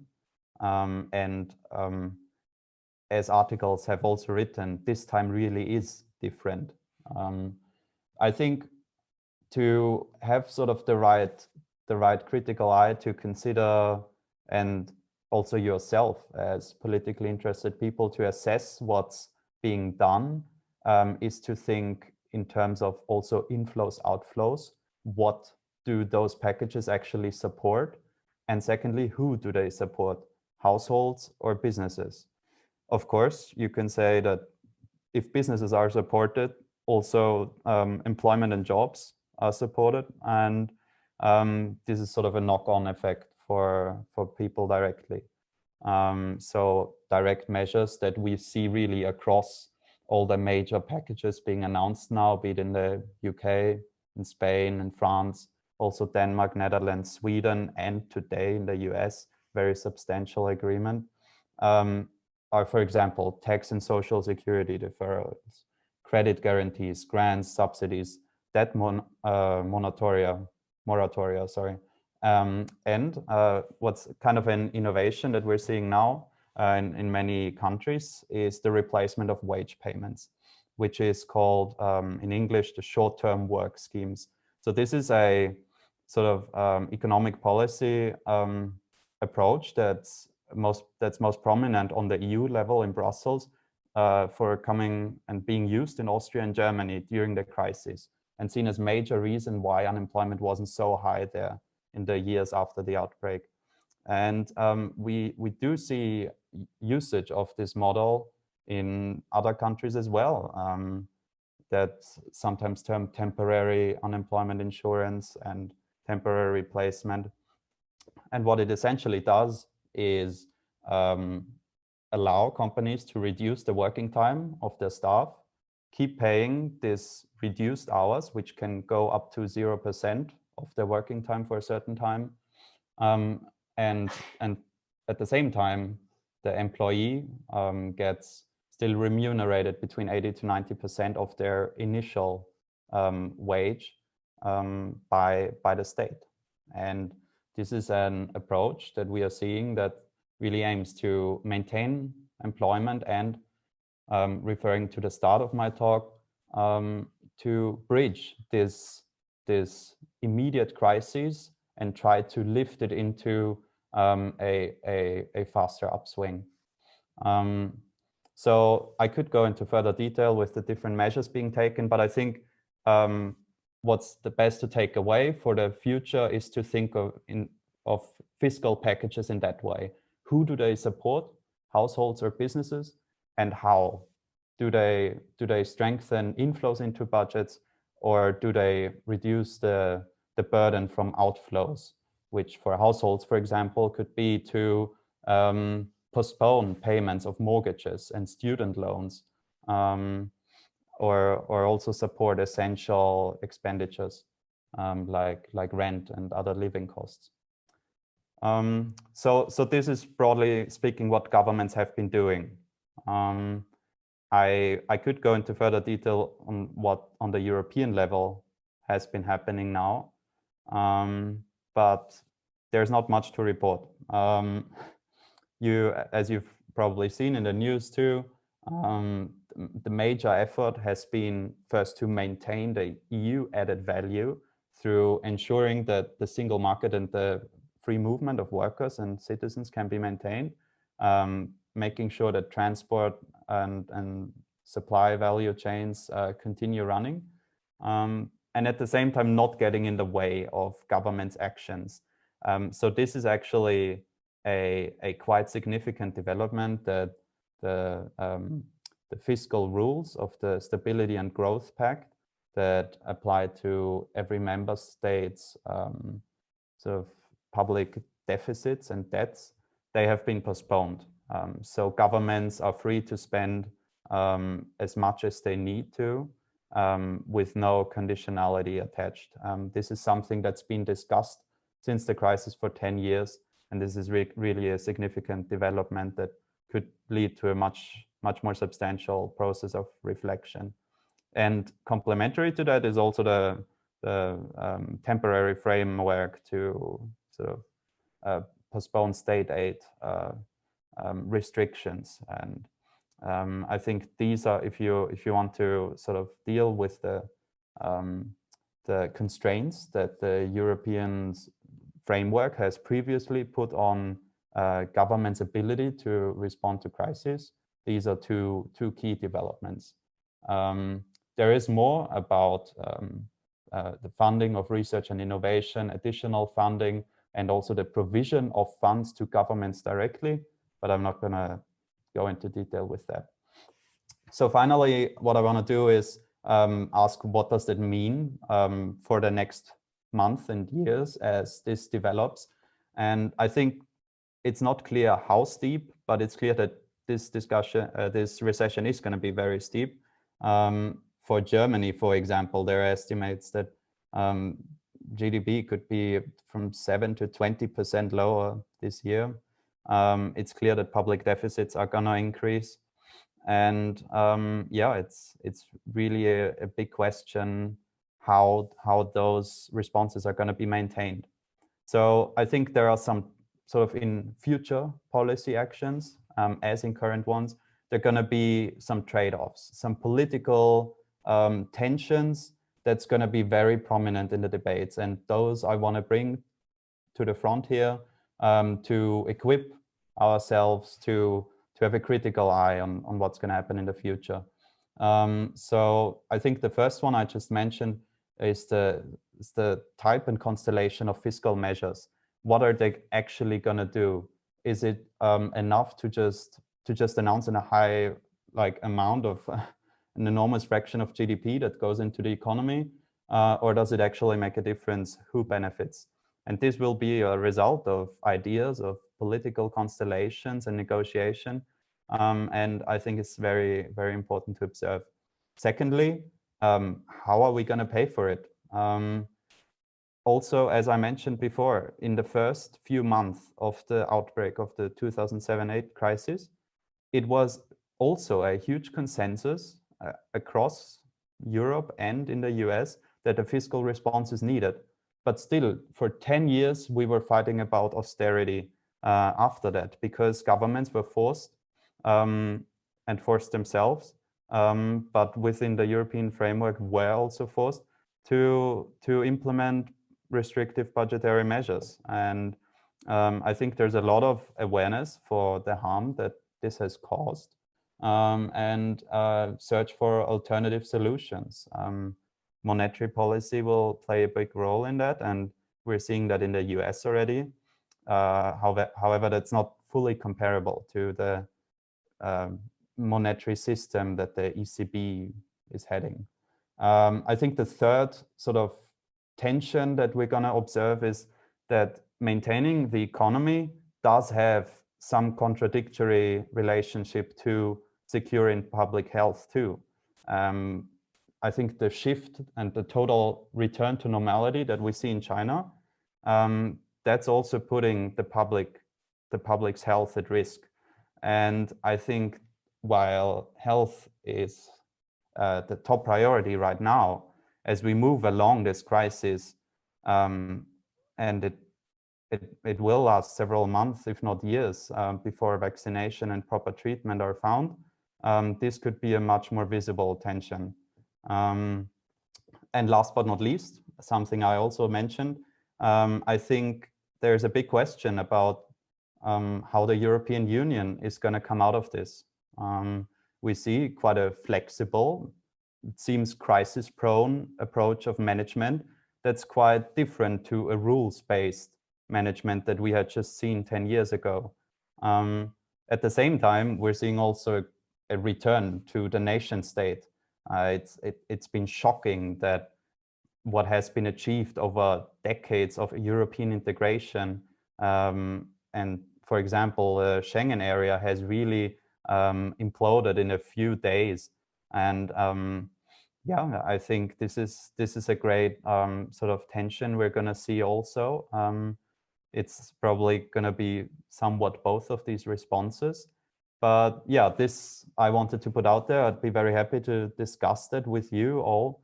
And yeah, thanks again for having me on here. And yeah, I look forward to hearing any questions or further personal stories too. Thanks. Thank you, Arthur, for your insights. I think it's so interesting because you spoke about so many different things. So that's great. I just saw on WhatsApp that there are some people who have questions.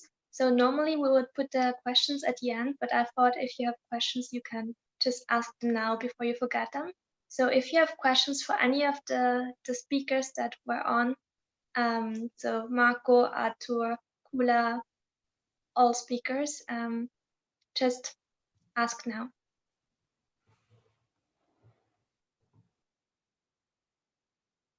I've got one question for, I think it's Valeria, that was from Ukraine, talking about the neonates. I was just going to ask about the impact of breastfeeding and bonding of mom and the child and the neonate, because if the mom has coronavirus and the child is distancing from the mother, and what do you think that might cause in the future in terms of breastfeeding, because we know breastfeeding is really important? I think that is not discovered yet. In that perspective, scientific work, as I found in Wuhan, China, they tell that the infected child by COVID-19 was after 36 hours after birth. So I think that it could caused by a breastfeeding factor. So I think that yes, this is some kind of risk factors for the newborn babies as breastfeeding, but I'm not sure yet if it could be as impact in the future. So in Ukraine, we have no such scientific work about the coronavirus and the breastfeeding. So I think that it's just like a good idea. Thank you very much for this. Maybe in future, I will tell you some interesting facts about the breastfeeding and coronavirus, but for now, I have no answers for this. So sorry. Thank you so much for the question. I can add actually, like in the official site of WHO, you can find information that they said about like breastfeeding. If a mother with COVID-19 feeling fine and feeling that she want to feed, and she can like do it like in mask, she can do it. So without like a restriction. But also nobody knows about like what be next and result because like we don't have our research. Thank you. Have you any question, guys? If you want, just ask.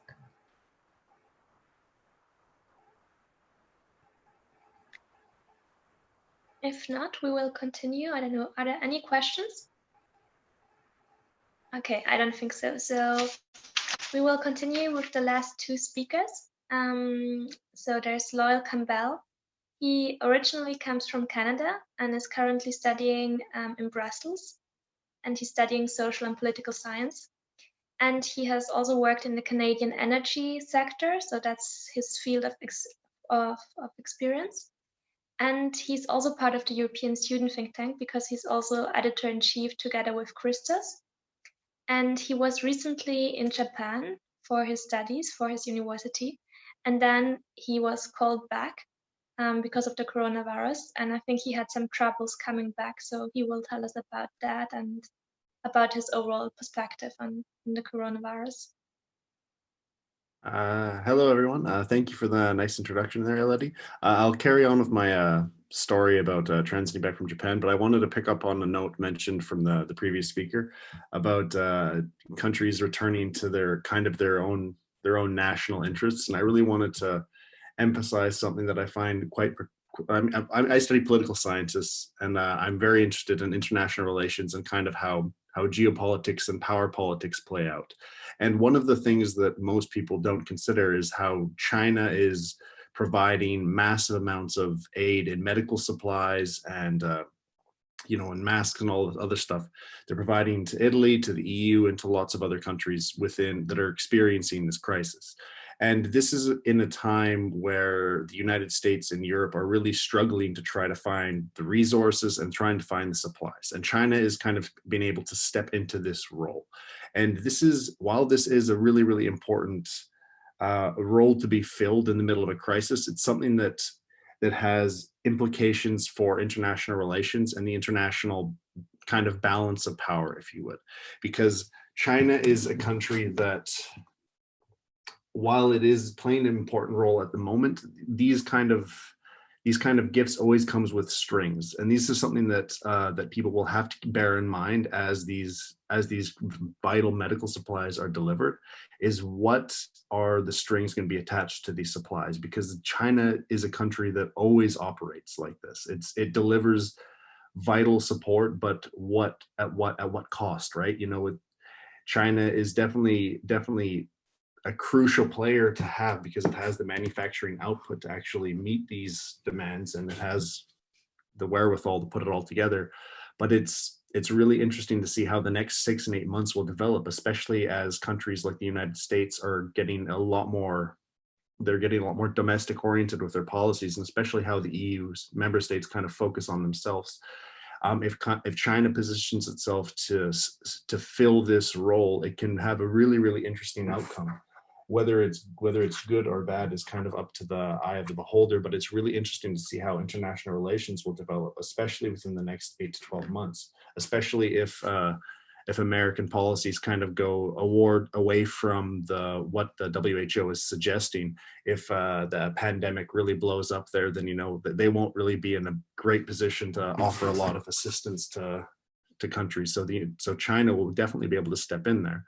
I mean, you can see a perfect example is Italy. I think China sent supplies maybe 2 weeks before American supplies were delivered to Italy, and this is a crucial example. You can see that United States is a long-standing ally of Italy, and China is by no means an enemy of Italy, but you would imagine that transatlanticism would have some kind of bearing on when aid should arrive and from who.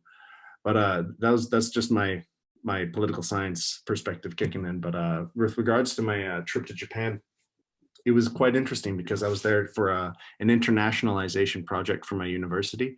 And we were very concerned because one of the people I was traveling with has high asthma. So, she's not exactly the best candidate to go exploring a place that has cases with the coronavirus, considering that it particularly targets the lungs and the respiratory system.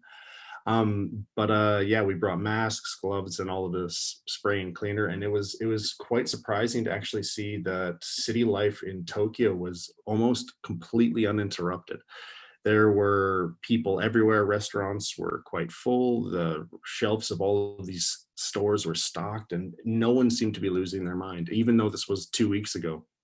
But the thing that was interesting is that there were sanitization stations everywhere. There were people checking your temperature when you're entering big crowded places. They had times controlling the malls, and all of these these simple preventive measures seem to be implemented quite early on, and they didn't have any need for social distancing. So it's interesting to see that a society implemented like strong guidelines initially, and that they were very, very successfully followed, and they actually more or less avoided a major outbreak. You can see a country with 120 plus million people right beside China and not having anything near like what's happening in Europe or North America at the moment. You can see that this country, the people followed the rules that were set in place and were really mindful of the steps that were given to them, and they really curbed the outbreak before it ever happened. But yeah, on the way back, it was absolute chaos, because our flight through Poland was canceled, and both of us are non-European nationals, and we were really struggling trying to figure out if we were going to be let back into the EU, or if do we need to have citizenship, or do we need to have nationality, because some countries are even going as far as barring their nationals, or barring even people that are registered residents from entry. A good example would be Canada, as Canada is not even allowing citizens to board planes if they show symptoms. So we were in a really uncertain time while we were traveling back, so we had to cancel some of our plans there. We were doing a project and we had to withdraw from it because we had to return before all the flights kind of started drying up. If you look at any airport right now, you'll just see walls of canceled flights, and it's a really interesting time to be traveling, because you'll see a lot of it's interesting because you'll see people. I don't know. This isn't the most politically correct thing to say, but my friend who's a Syrian refugee said that coughing in an airport is like the new version of speaking Arabic in the airport. Even if you have allergies, or even if you have a sniffle, everyone's looking at you like you have the plague. And this is so bizarre, because it's people don't even register the symptoms. It's a dry cough, and it's a few other symptoms, but it's if you have something with phlegm, or if you have something allergy related, people just think you have measles, and they don't want to go near you, and they're very, very rude. But then there's other people that have masks on, and they're coughing into their arms. So it's a really weird dynamic in an airport, because I don't know, I feel like I'm going off on a tangent here, so my apologies for that. But yeah, no, getting back into Belgium though was quite difficult. We booked our flights, we managed to get back in here. Now we're in quarantine, and things have seemed to change almost overnight. We left 2 weeks ago now, and we got back almost a week later, and everything seems to have changed. But it's crazy to imagine that a country right beside the outbreak has everything running and operating quite well, but all the way over here, everything's kind of gone to chaos. But yeah, it's more or less all I have to say. Thank you, Laurel, for your story, basically, and also for the things you said about China. That's one thing I really thought about yesterday. Yeah, that it's like two-sided. I think everyone thinks differently about it, because on the one hand, as you said, you need the help, and on the other hand, that it's not given like that. There's always a motive behind it. So yeah, thank you. Our last speaker will be Jose. He's a student from Spain, and he's basically stuck in Poland, or trapped in Poland, I would say, because he wanted to do an exchange semester with Erasmus, and I think he couldn't really manage to come back to Spain, but he will tell us more about it himself. So I leave you the floor, Jose. Thank you so much. I don't know if you can see me. So yes, I will try to be, well, and I will be very concise, since the situation in Erasmus right now. I will try to talk about my situation, and I think what's like the situation of every Erasmus student right now, because we are all in a very similar situation. And there is a lot of uncertainty, and that's why I'm going to be very concise, because we don't know many things about what's going to be our future, about what are we going to do with our academical year, because we still need to finish. We still need to, because I'm fifth year medical student, and I still need to finish my last semester of this fifth year. I still have to finish like 3 or 4 subjects, and there's a lot of we have been receiving a lot of emails by our coordinators, and but they are not really sure about how is this going to be working out in the end. We are also not we don't know if we are going to be able to return to our countries. There is some students that have taken the decision by themselves, and they have returned home. But in my situation, I thought it was going to be much better to stay here, since the situation in Spain is really not so good. And I've talked to my family, and they're okay with this, and they think it's better for me to stay here. And I'm trying to talk with my coordinator in order to finish my academical year, but they don't know much. They are just saying that we will be doing things by e-learning, but then we also need to finish our practices in hospital. And like, since the situation is almost the same in the whole Europe, like, I think my coordinator from Spain will understand and will try to help me to get all these credits, and will try to help my other colleagues. And finally, well, we don't know how it's going to be, and I also don't know when will I be able to return.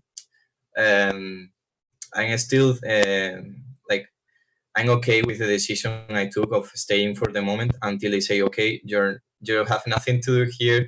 You can look for the way to come back.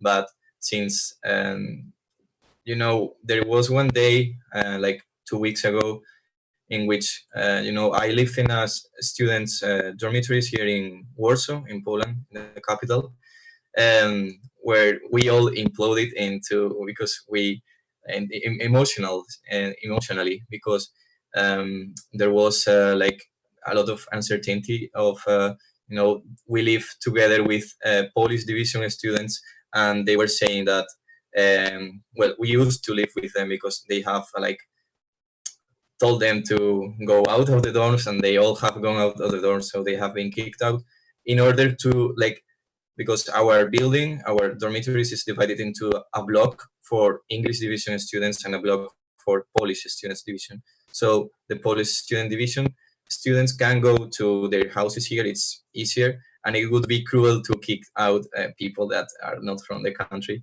So they are letting us stay here, but the Polish block is going to be like, if the situation goes worse in Poland, they are going to use it in order for possible to isolate people with coronavirus. So it's just a preventive measure, and still we still have no people with coronavirus next to us, but it's also a possibility. And when we knew about this, we were all like, oh my god, we need to return, and also that they were saying that they were going to close the borders, and in the next day they did. But there are still some flights that can go back to our country, and we have been told to contact our embassies, and they are organizing some flights to come back. But no one knows if it is a good decision or not, and I'm no one also to like judge anyone's behavior. But for the moment, in my case, I will wait until the situation normalizes more and stabilizes, because I think I can stay here. There's not, we are more like, we are less and less people here because they are taking the decision to go back to their countries. But we can stay here together, and we are fine mentally, and we are, trying to keep our cool. But there's also people from Erasmus that live in flats, and they are alone with Polish people that they don't know so much. And I think these people really are the ones who are having more trouble with all this situation, because they will probably feel more alone. And yes, in these students' dorms we are fine. But regarding, again, coming back to this Erasmus situation, I think all the institutions will try to be as reasonable as possible with us and trying to help us. As I said before, we've been receiving a lot of emails and they are trying to help, but no one knows what this situation will turn out in the future. So yeah, that's all from my point, and thank you so much for having me here. Thank you so much for your insights. I think now we have the time for an open discussion. So basically, if you have any questions to anyone, or if you want to leave a statement, a remark, or if you just want to debate some other things that haven't been mentioned yet, it's the time to do it. I have a few questions. May I go ahead, please? Of course. Yeah. So before I begin, I want to thank all of the panelists who've come and shared their very valuable insight. Of course, as with any pandemic or a global crisis, information is valuable, and as is the perspective from many people. And unfortunately, right now, what we're looking at is a lack of perspective. You see, before this became a global pandemic, the WHO and other countries all thought that they had it under control. I mean, Mr. Campbell was talking about China's response and their current supply and aid to Italy and so on and so forth. But we must not forget that it is China's responsibility, because the entire concept of this pandemic started because of a lack of because they displayed a sense of negligence with not enforcing their own rules about wet food markets and so on and so forth. And at the same time, we must also not forget that despite the cultural differences that we have between Europe and Asia and so on and so forth, this is the only time we have for solidarity, right? Of course, solidarity is in its place. I would say that. But from both a social and a medical perspective, the effect of this pandemic is not going to stop now. The basic question that I have, and I have a question for all our medical panelists as well as the non-medical panelists. For example, I direct some questions to Mr. Marco, I think, and and the others who are representing Brussels, and I mean representing the non-medical aspect of this disease. So I would like to ask, we know that there is an economic crisis coming, but I think that this pandemic has shown us that throughout our history, or even especially recent history in the 21st century, Europe has not given due consideration to healthcare. You see, every hospital across the world is now facing a shortage of PPE. Personal protective gear is the basic. It's one of the most, is the bare minimum of what doctors require to do their jobs. So, for example, we have armed forces that are ready with missile systems and so on and so forth. I mean, earlier last week, there was no suspension or defense trade, for example. So I would like to ask that in addition to the economic and the social implications, I think that this is now the time to start realizing that healthcare is one of the most fundamental rights that Europe needs to focus on. And I would like the perspective of everybody on this panel based on that. The other question that I would like to ask, of course, is on behalf of medical education. We know that a lot of us are on lockdown now. I'm from Bulgaria. I study at MU Pleven. We had my colleagues from MU Varna speak about the distance learning program. Unfortunately, I would like to disagree. You see, we cannot learn, medicine cannot be learned only through distance learning. We need to go out there and treat patients, or help at least in doing something. You see, the problem here is that other diseases are not on hold while COVID-19 is being spread here. So I would like to direct a very specific question to our medical experts on this panel and ask that, is it now time to start opening up certain more avenues for non-emergency medical care? And should there be a greater mobilization of medical students so that we can go back and do our jobs? Because our education, not just is our education on the line, we can't just rely on distance learning to study, right? Also, our ability to become future doctors is at stake, and we don't know how long this crisis is going to last. So would it be fair to like start, and to go back to work? I would like to direct this question to Dr. Christo, who is from Scotland, and I would like to get her perspective on this because she has been working for the European Code Against Cancer, for example. Hi, so I'm not a doctor yet, maybe next month, who knows? I'm a final year medical student. So basically, I do agree with some of your points. So medicine is a hands-on learning, and this is very important. But at the same time, I don't agree that all medical students can go on the wards now and learn. First, second, third year medical students, I don't know how other programs work, but at this time, different programs work differently, and having medical students that didn't have the actual training on the ward can actually harm patients in some way if they don't know what they're doing. And also just because of the shortage of staff that that every hospital has, and the doctors might not have the time to actually supervise all the students and help with their teaching at the same time. So you might be on the ward and wanting to help, but actually you might not be able to do many stuff, a lot of different things. So currently in the UK, I'm not sure how this is gonna move forward, but students, they are allowed to work as healthcare assistants. So within their competencies, they can do ECGs, they can help with the patient's cleaning, they can do bloods and cannulas that are practical procedures that they've learned already, if they have learned them already. But at the same time, it might not be safe to have so many people on the ward, especially because they might be asymptomatic carriers and spreading it to other patients at the same time, especially because PPE equipment is not available to everyone.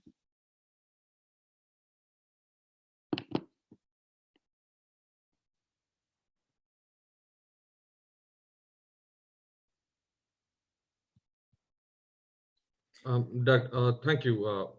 I will still call you Dr. Christo if that is okay. I mean, you're closer to becoming a doctor than I am. In response to that, yes, I understand that not all medical students are on the same competency. I understand that, but within competency, I think, especially when it comes to long-term care like cancer, for example, a lot of patients are not being given the chemotherapy that they urgently require simply because we are all our resources are going towards fighting COVID-19. The other question that I wanted to ask was, and this is a question directed to Dr. Matyashova, Dr. Danichenko, and Dr. Christo as well, and Dr. Smaranda, if that's possible. The lack of PPE and the exposure of medical staff to COVID-19 without the adequate gear increases the risk for this pandemic to continue. So, for example, every doctor who is exposed is actually a patient in waiting, essentially. And the increased risk for this is, for example, if a doctor is going to fall sick, there are two aspects to this. So first, he becomes a patient, he or she becomes a patient. Second is that there is one less doctor working in the healthcare force.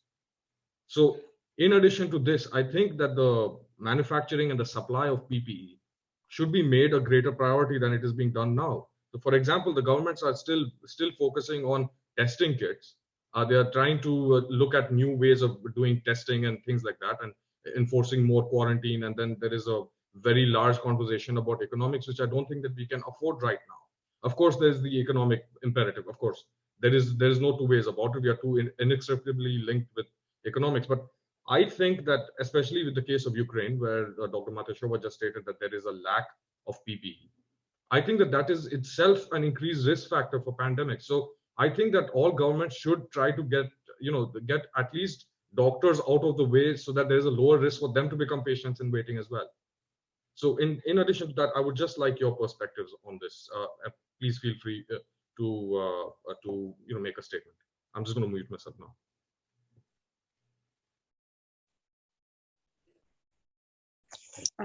Okay, I will start.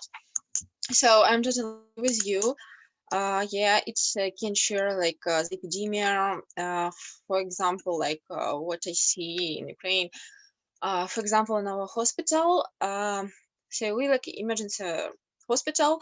So every person from the ambulance will come to us, and we have like this protocol that all our patients who came will have ECG. But now, because of a lot of nurses, they like are sick, now they're at home. We don't know like if it's COVID or no, because like we don't have like test system in our hospital. We don't have like nurses, so we don't have like now this opportunity. If doctors want, he can do it like by themselves, but it's like not comfortable. And also, what about else I would add? It's like yes, doctors had enough like mask or yes, and a lot of doctors use public transport like a patient. It also can like live on their coats, clothes, years. It's also like not safe. So we need to make it like more like to do like something. I think like if hospital can like made like or some transport for their workers and like make at least some protection, it would like really help. So that's all. Hi, I totally agree with you. So at the moment, I think across the world, we have a shortage of PPE.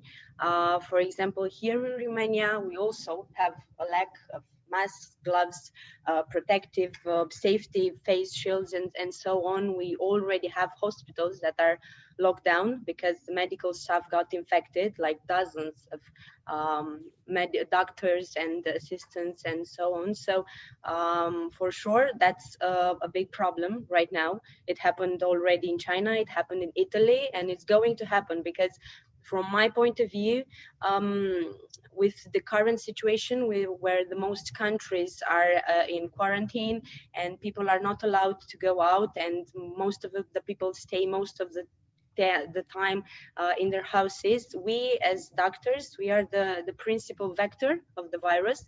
So we may not know that we have it. We are asymptomatic. We take it from one patient and give it to the other. So it's a real problem. And we are already struggling with that. As I told you, we are shutting hospital down. We are opening others. So it's a little bit messy.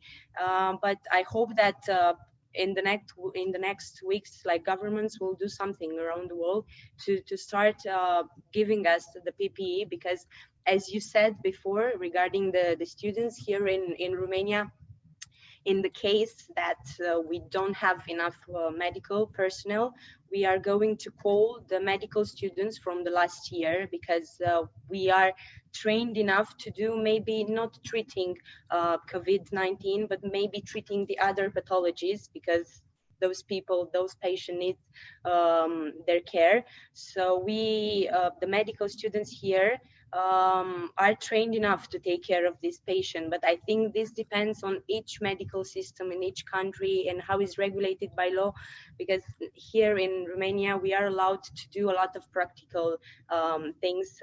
So for us, the personnel, it's not a problem, but the PPE is a real problem. And I hope that in the future is going to be okay. For example, the medical students had a brilliant initiative with a startup, and they started producing face shields and protective masks and so on. So people are trying to find a solution, but for sure, if we do not give to the medical staff the PPE, we are going to spread the infection, and that is going to be a problem. That's all. I want to finish all that answering for your question, Aparajaya. In Ukraine, we have also a disaster with the mechanical ventilation machines. We have only 1,000 in the whole country, guys. This is disaster, really, because we need to do something, and we just trying to find some money to buy these machines for our hospitals, because this is disaster. Even in my region, we have only 2 or 3 ventilation machines. This is awful, really.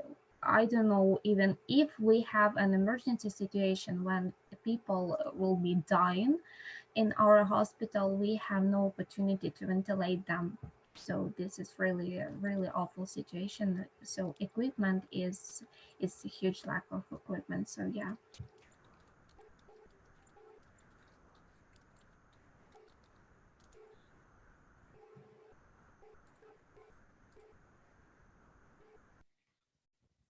I have just one final, a point of consideration that I wanted to make, and this will be my last. We were discussing about the economic impacts and vulnerable populations. So if we know that the basic vulnerable population in regards to COVID-19 is anybody with a chronic disease or somebody who's over the age of 65. Those are known factors. In Europe right now, there are a lot of refugees who have come from war zones across the Middle East, Africa, and so on and so forth.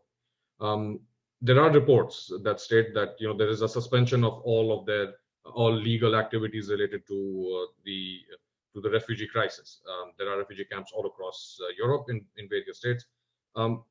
However, it seems that there is not enough attention being given to this particular group. Of course, there are the Roma population as well as the refugee population all across Europe. If adequate attention is not given to these groups, there is another potential that the new epicenter could come from here. You see, so that poses a very an ethical question, for example, as to should Europe prioritize treatment for citizens first, because we know that there is a lack of resources, or should Europe try to have as equitable distribution of healthcare resources as possible? And so at this point, does that that is a point of consideration that I would like to raise, and I would like to ask everybody's opinion on this if possible.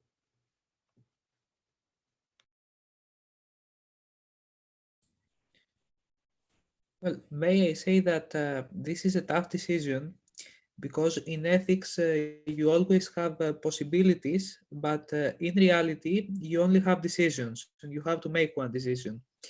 The experience so far from Italy and Spain is that there is a preference of prioritizing younger patients to get ventilators and ICU care and so on. This is sad, but also this is a sad reality that we should face. And as always in medicine, this showcases the fact that prevention is really important, because if these old people who cannot receive in the end the care they need would be protected by staying in home and by not being infected, we wouldn't face this dilemma in so strong numbers. However, another fact that I think that goes overlooked is the thing that usually it's not, of course, an official concept, it's rather an empirical experience. Old people lack of priority in healthcare system. What I mean is that many years ago, even before med school, when it happened that some old people in the in the neighborhood was ill and we were calling the ambulance, if you told that his or her age was 80, 85, 75, I have observed that the ambulance would really be late, even 2 or 3 hours. Nowadays, it has come a lot in the news that we doctors have to care more equally about everything, and not to neglect the old people, because these people can be our parents, our grandfathers, and so on. And this is totally correct. This is what we should do. This is ideally what healthcare should do. But I can see a sort of discrepancy or even hypocrisy in this, because in most cases, regardless of your ethic stance, whether you believe that a person should have the chance to end his life before suffering for a prolonged period, before that, the old people were always somehow neglected, either consciously or unconsciously. Now they are bringing the issue back, and it is high time to change not only our mentality, because our mentality is always idealistic, but also our practice. And of course, innovation like startups that people here spoke about can do a lot in producing the equipment we don't have now.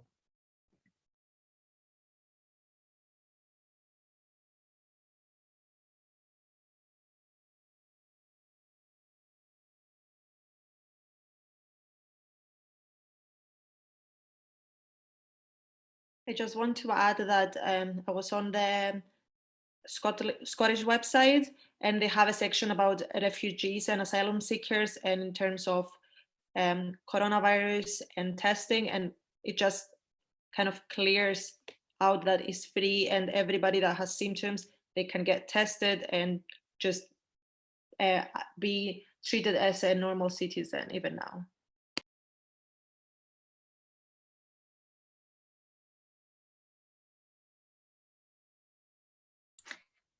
I would maybe like to add, or just, I know, have that focus too. I mean, we're all talking about the coronavirus because it's the topic of like the webinar, and also because it's very important and everyone's talking about it. But the media is like having the only focus on this topic and neglecting all the other topics that still are existing in the world. So coming back to the refugee crisis, for example, there's almost nothing gets reported about it in the media. Still, there are many people who really need help and don't get it, because now all the focus, all the attention is on the coronavirus. The same goes with climate change, or the riots in Hong Kong, or things like that. So for China, even though it was bad that the virus started in Wuhan, I think with all the actions they take now, with all the aid and everything, people forget about the regime and about the government, and just see China as a model for crisis management, which can be dangerous too. And yeah, so basically, I think what is also important is not to forget that there are many other issues that we don't hear about right now.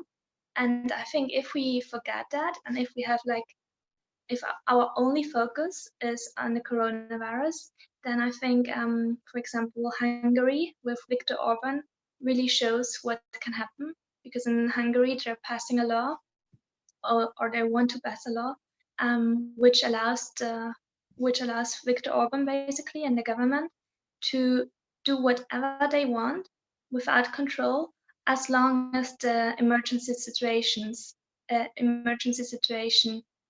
continues, and they are deciding whenever it will end. So basically, they have all the power for as long as they wish, and people don't really care right now, because they're so preoccupied with the virus and with all those fears, that they really forget about basically the civil rights, and that all of this must be temporary, and that it can continue like that forever. So I just wanted to maybe make that statement too. This is a very good point, and actually, if you move this in the medical field, you will understand that many cases of other diseases rather than coronavirus get missed. For example, I can have an angina, and angina is a pain in the chest for some weeks, but I'm afraid to go to the doctor or the hospital, or even the doctor will tell to me, okay, probably this thing can be of an infection, so please stay home.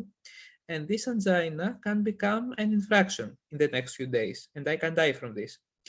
And other infections are also get neglected. And you know that I and Kula and Krasimir are in the European Code Against Cancer. And in terms of people with cancer or people who need to get screened for cancer, this delay can be devastating.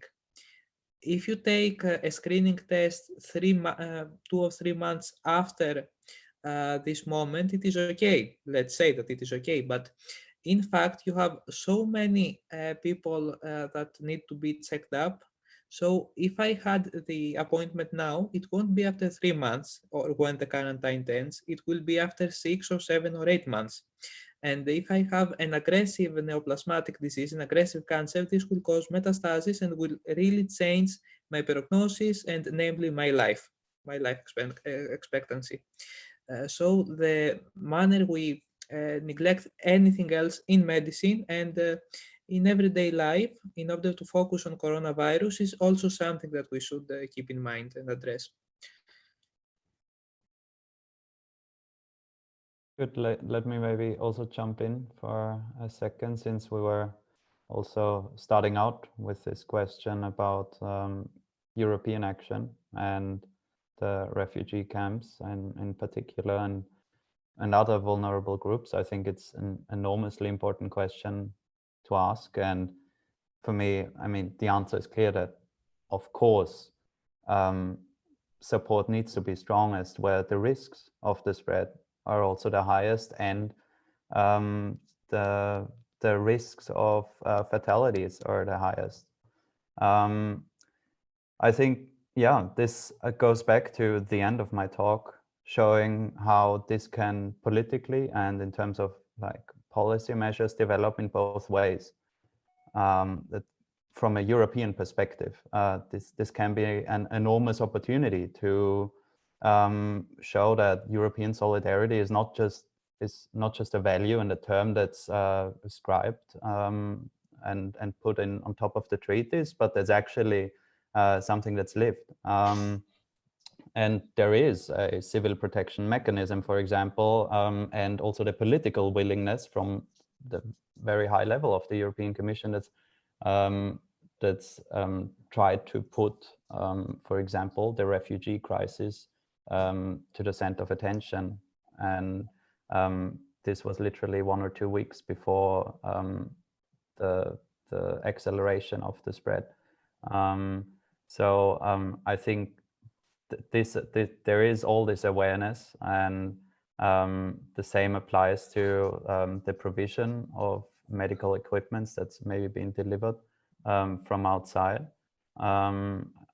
And this is an opportunity to support member states who I think should be emphasized are having the competence about health policy to take action on that.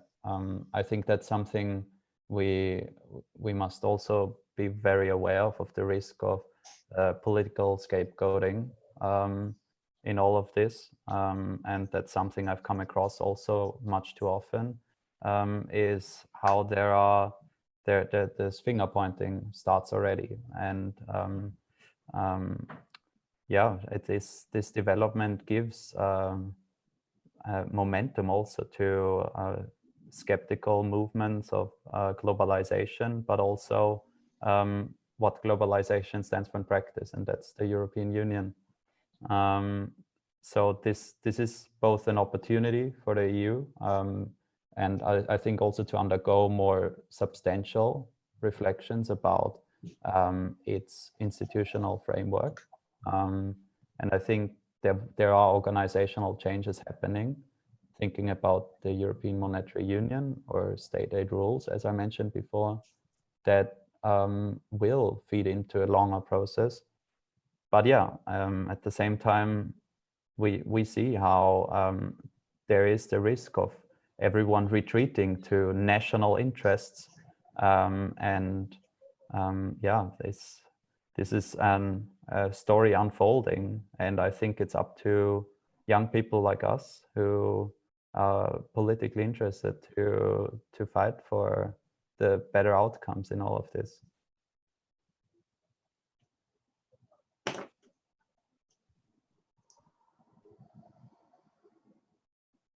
May I?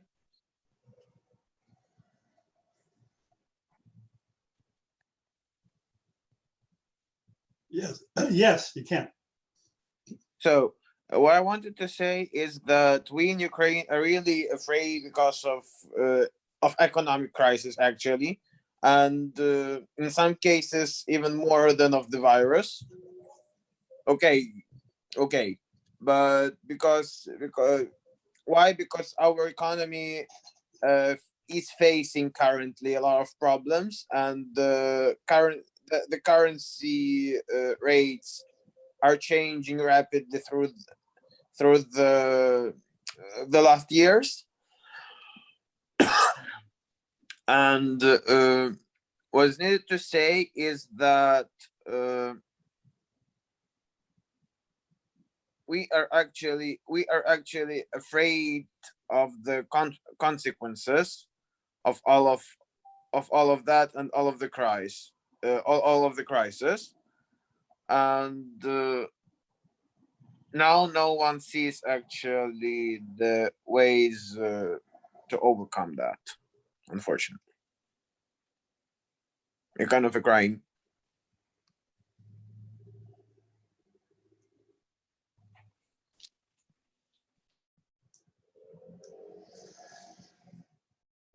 Christos, are you there? Yes, I'm here. Oh, okay. Okay. Are there any other points that you would like to discuss? Hey, Christos.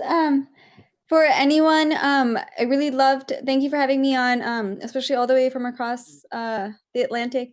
Really loved hearing what everyone had to say. Again, would love if anyone was interested in using the hashtag Students Against COVID. We really want to help further break apart these silos and bring people together, especially to help find each other. Please just contact Christos or me if you are interested in learning more. Hopefully, we're going to launch our social media within these next few days. Our email is studentsagainstcovid@gmail.com, or again, just feel free to contact us directly. Thank you so much. Good night, Marina, everyone. write this information in the group chat. And Okay. we'll also use the hashtag for this meeting as well. Okay, thank you. Okay, thank you for being with us. Thank you. And have a nice day there. For the rest of us, I think, except John, it is night, isn't it? No, right here it's the afternoon. I'd like to thank all you guys. Very intelligent discussion, really well directed, and you said some really good stuff that makes me want to think.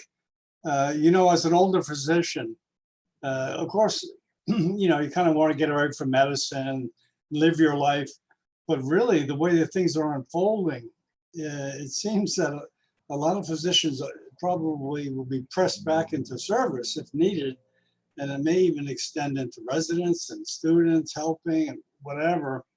But the strange thing is we might come through this with better relations from the whole world if we can get through this and pull together and work together. And part of working together is education, as you guys are doing. Education is so important, and we should be leaders in the medical community. We should be leaders about education and finding sources of education like you guys are doing, and pointing at places of education for other people. So I thank all you guys for coming out. Excellent discussions. You want to close it up, Christos? Yes, I think that we all agree that it's late and we need to rest. Of course, the discussion goes up in the group chat and in any other form of collaboration under the Students Against Coronavirus you want in the next few days. So thank you all for being with us. today and tonight, and for making this discussion really special. I really enjoyed all the spectrum of opinions and facts that we had the chance to listen. So thank you once more, and see you in the next webinars and physically, if possible, soon. Thank you very much. Thank you. All the best. Thank you, everybody. Bye. Thank you, everyone. Thank you so much. Thank you. Okay, you don't have to go.